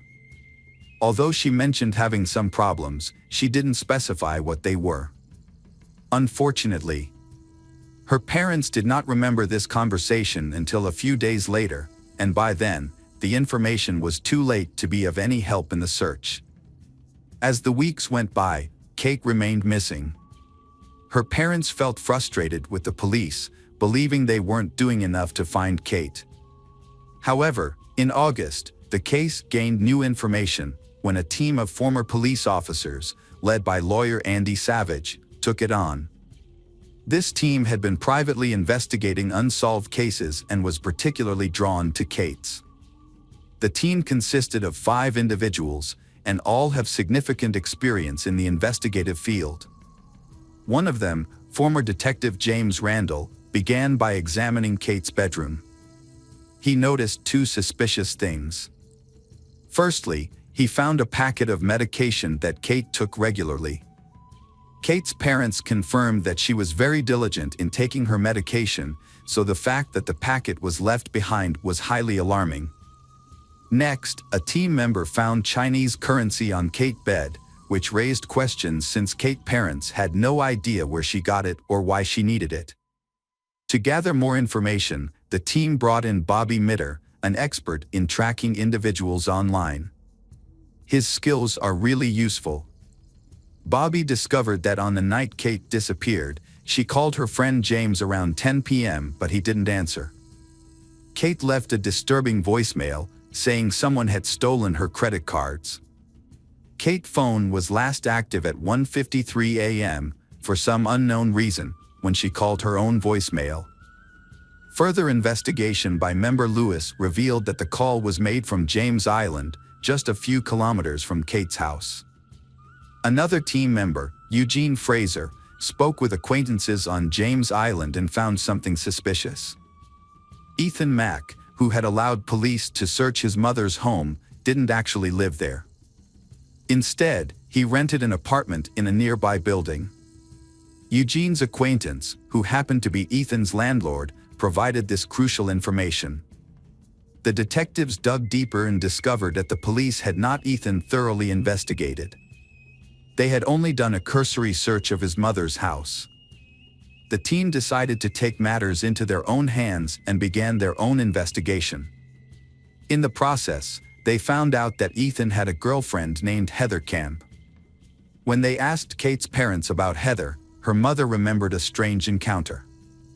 About a month before Kate's disappearance, Kate had met Heather on a train from Washington, D.C., where Kate was experiencing visa issues to Russia. Heather had told Kate that she had been robbed of her wallet and was now destitute. Kate offered to help and lent her a substantial amount of money.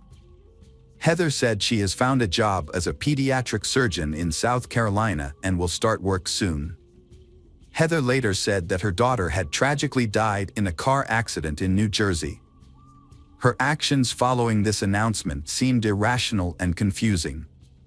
She did not go there, and her demeanor suggested that her daughter's death did not affect her greatly. Furthermore, they discovered that Heather was facing fraud charges in Indiana. She had impersonated a licensed physician by falsifying paperwork. The team gathered significant data, forcing them to re-examine the case from a new perspective. However, when they presented their findings to the police were completely reluctant to continue the investigation. The team discovered that the only way to get the police to take action was to gather undeniable proof that connected Heather to Kate's disappearance. To obtain this evidence, the team took drastic measures. They convinced the person who rented an apartment to Ethan Mack to install a hidden camera outside his apartment door. Additionally, they placed a GPS tracker in Ethan's car, allowing them to monitor his movements. Their efforts soon paid off. After analyzing Ethan's travel patterns, the detectives discovered that he had visited multiple pawn shops throughout the city. They followed his trail and found that at each shop, Ethan was selling small batches of jewelry. Although they couldn't confirm whether the jewelry belonged to Kate, the detectives felt they were closing in on a crucial lead. The group then hits a major roadblock when Ethan and Heather's landlord threatens to evict them because they haven't paid their rent. This made the detectives' investigation difficult, as losing access to the apartment would hinder their ability to monitor Ethan and Heather's activities. To address this issue, the detectives devised a plan to persuade the landlord to grant Ethan and Heather an extension on their rent payment. In exchange, the landlord required both Ethan and Heather to sign a contract committing to pay the outstanding debt. The team successfully negotiated this arrangement, and once the contract was signed, they immediately sent it to the laboratory for analysis. The primary objective was to compare the handwriting on the contract with Kate's signature on the $4,000 check. The results yielded a significant breakthrough.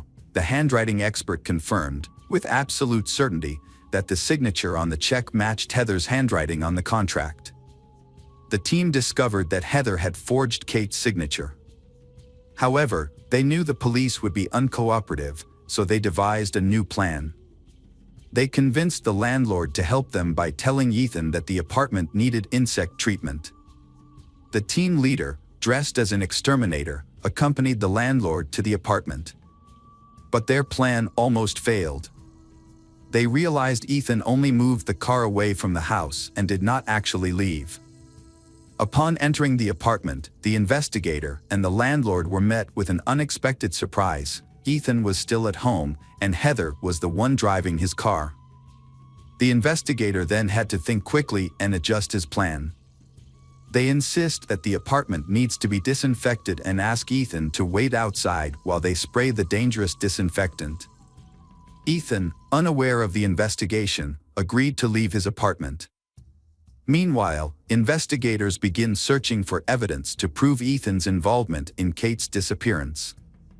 They found Ethan's backpack and examined its contents.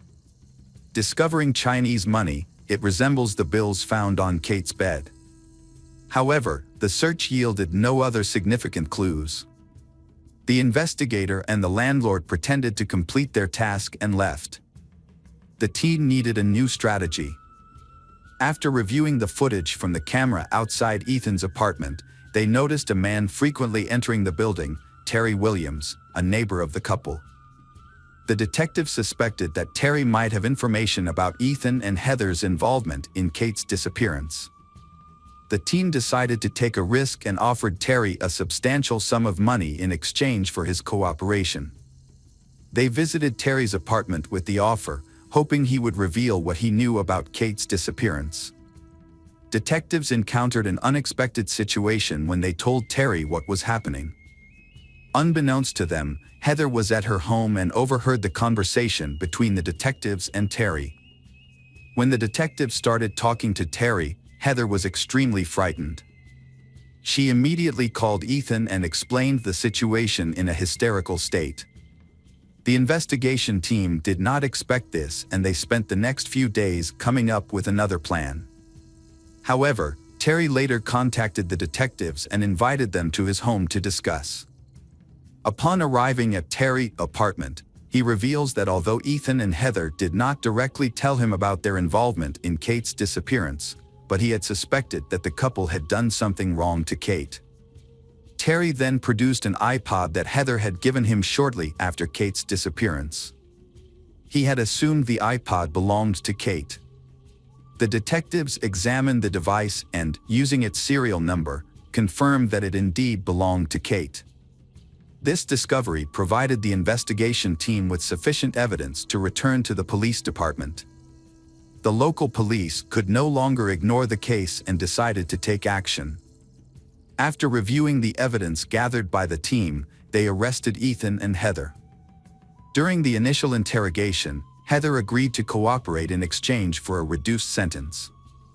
She claimed Kate's body was on Watala Island, approximately 20 miles from her house.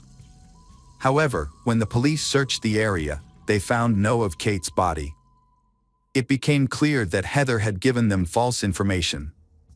Andy Savage then tried a different approach, suspecting Heather's direct involvement in Kate's murder. He met with her and offered a deal. In exchange for revealing Kate's body location, he would help get her off the forgery charges papers. Heather, seeing this as her only chance, agreed to the deal. She provided a detailed description of the location on the outskirts of Watala Island, claiming Kate's body was still there. The detectives decided to search the area without police accompaniment, but they were initially disappointed when they found nothing. However, they returned the next day, and they eventually discovered Kate's body. The forensic doctors were unable to determine the cause of Kate's death. But the truth eventually came to light when Heather began to confess. In August 2009, Heather signed a confession admitting to murder, obstruction of justice, and bank check forgery. The police investigation revealed that Heather had been committing fraud for years and had targeted Kate as her next victim during a trip from Washington. Heather later met Ethan and started a romantic relationship with him. Ethan, however, did not immediately plead guilty, and his trial began in October 2010. The prosecution used Heather's testimony to reconstruct the incident surrounding Kate's disappearance. According to Heather's account, on the day Kate vanished, Kate discovered that Heather had deceived her and stolen her credit cards. Kate threatened to inform her father. Heather confided in Ethan, who chose to support her despite his long-standing friendship with Kate.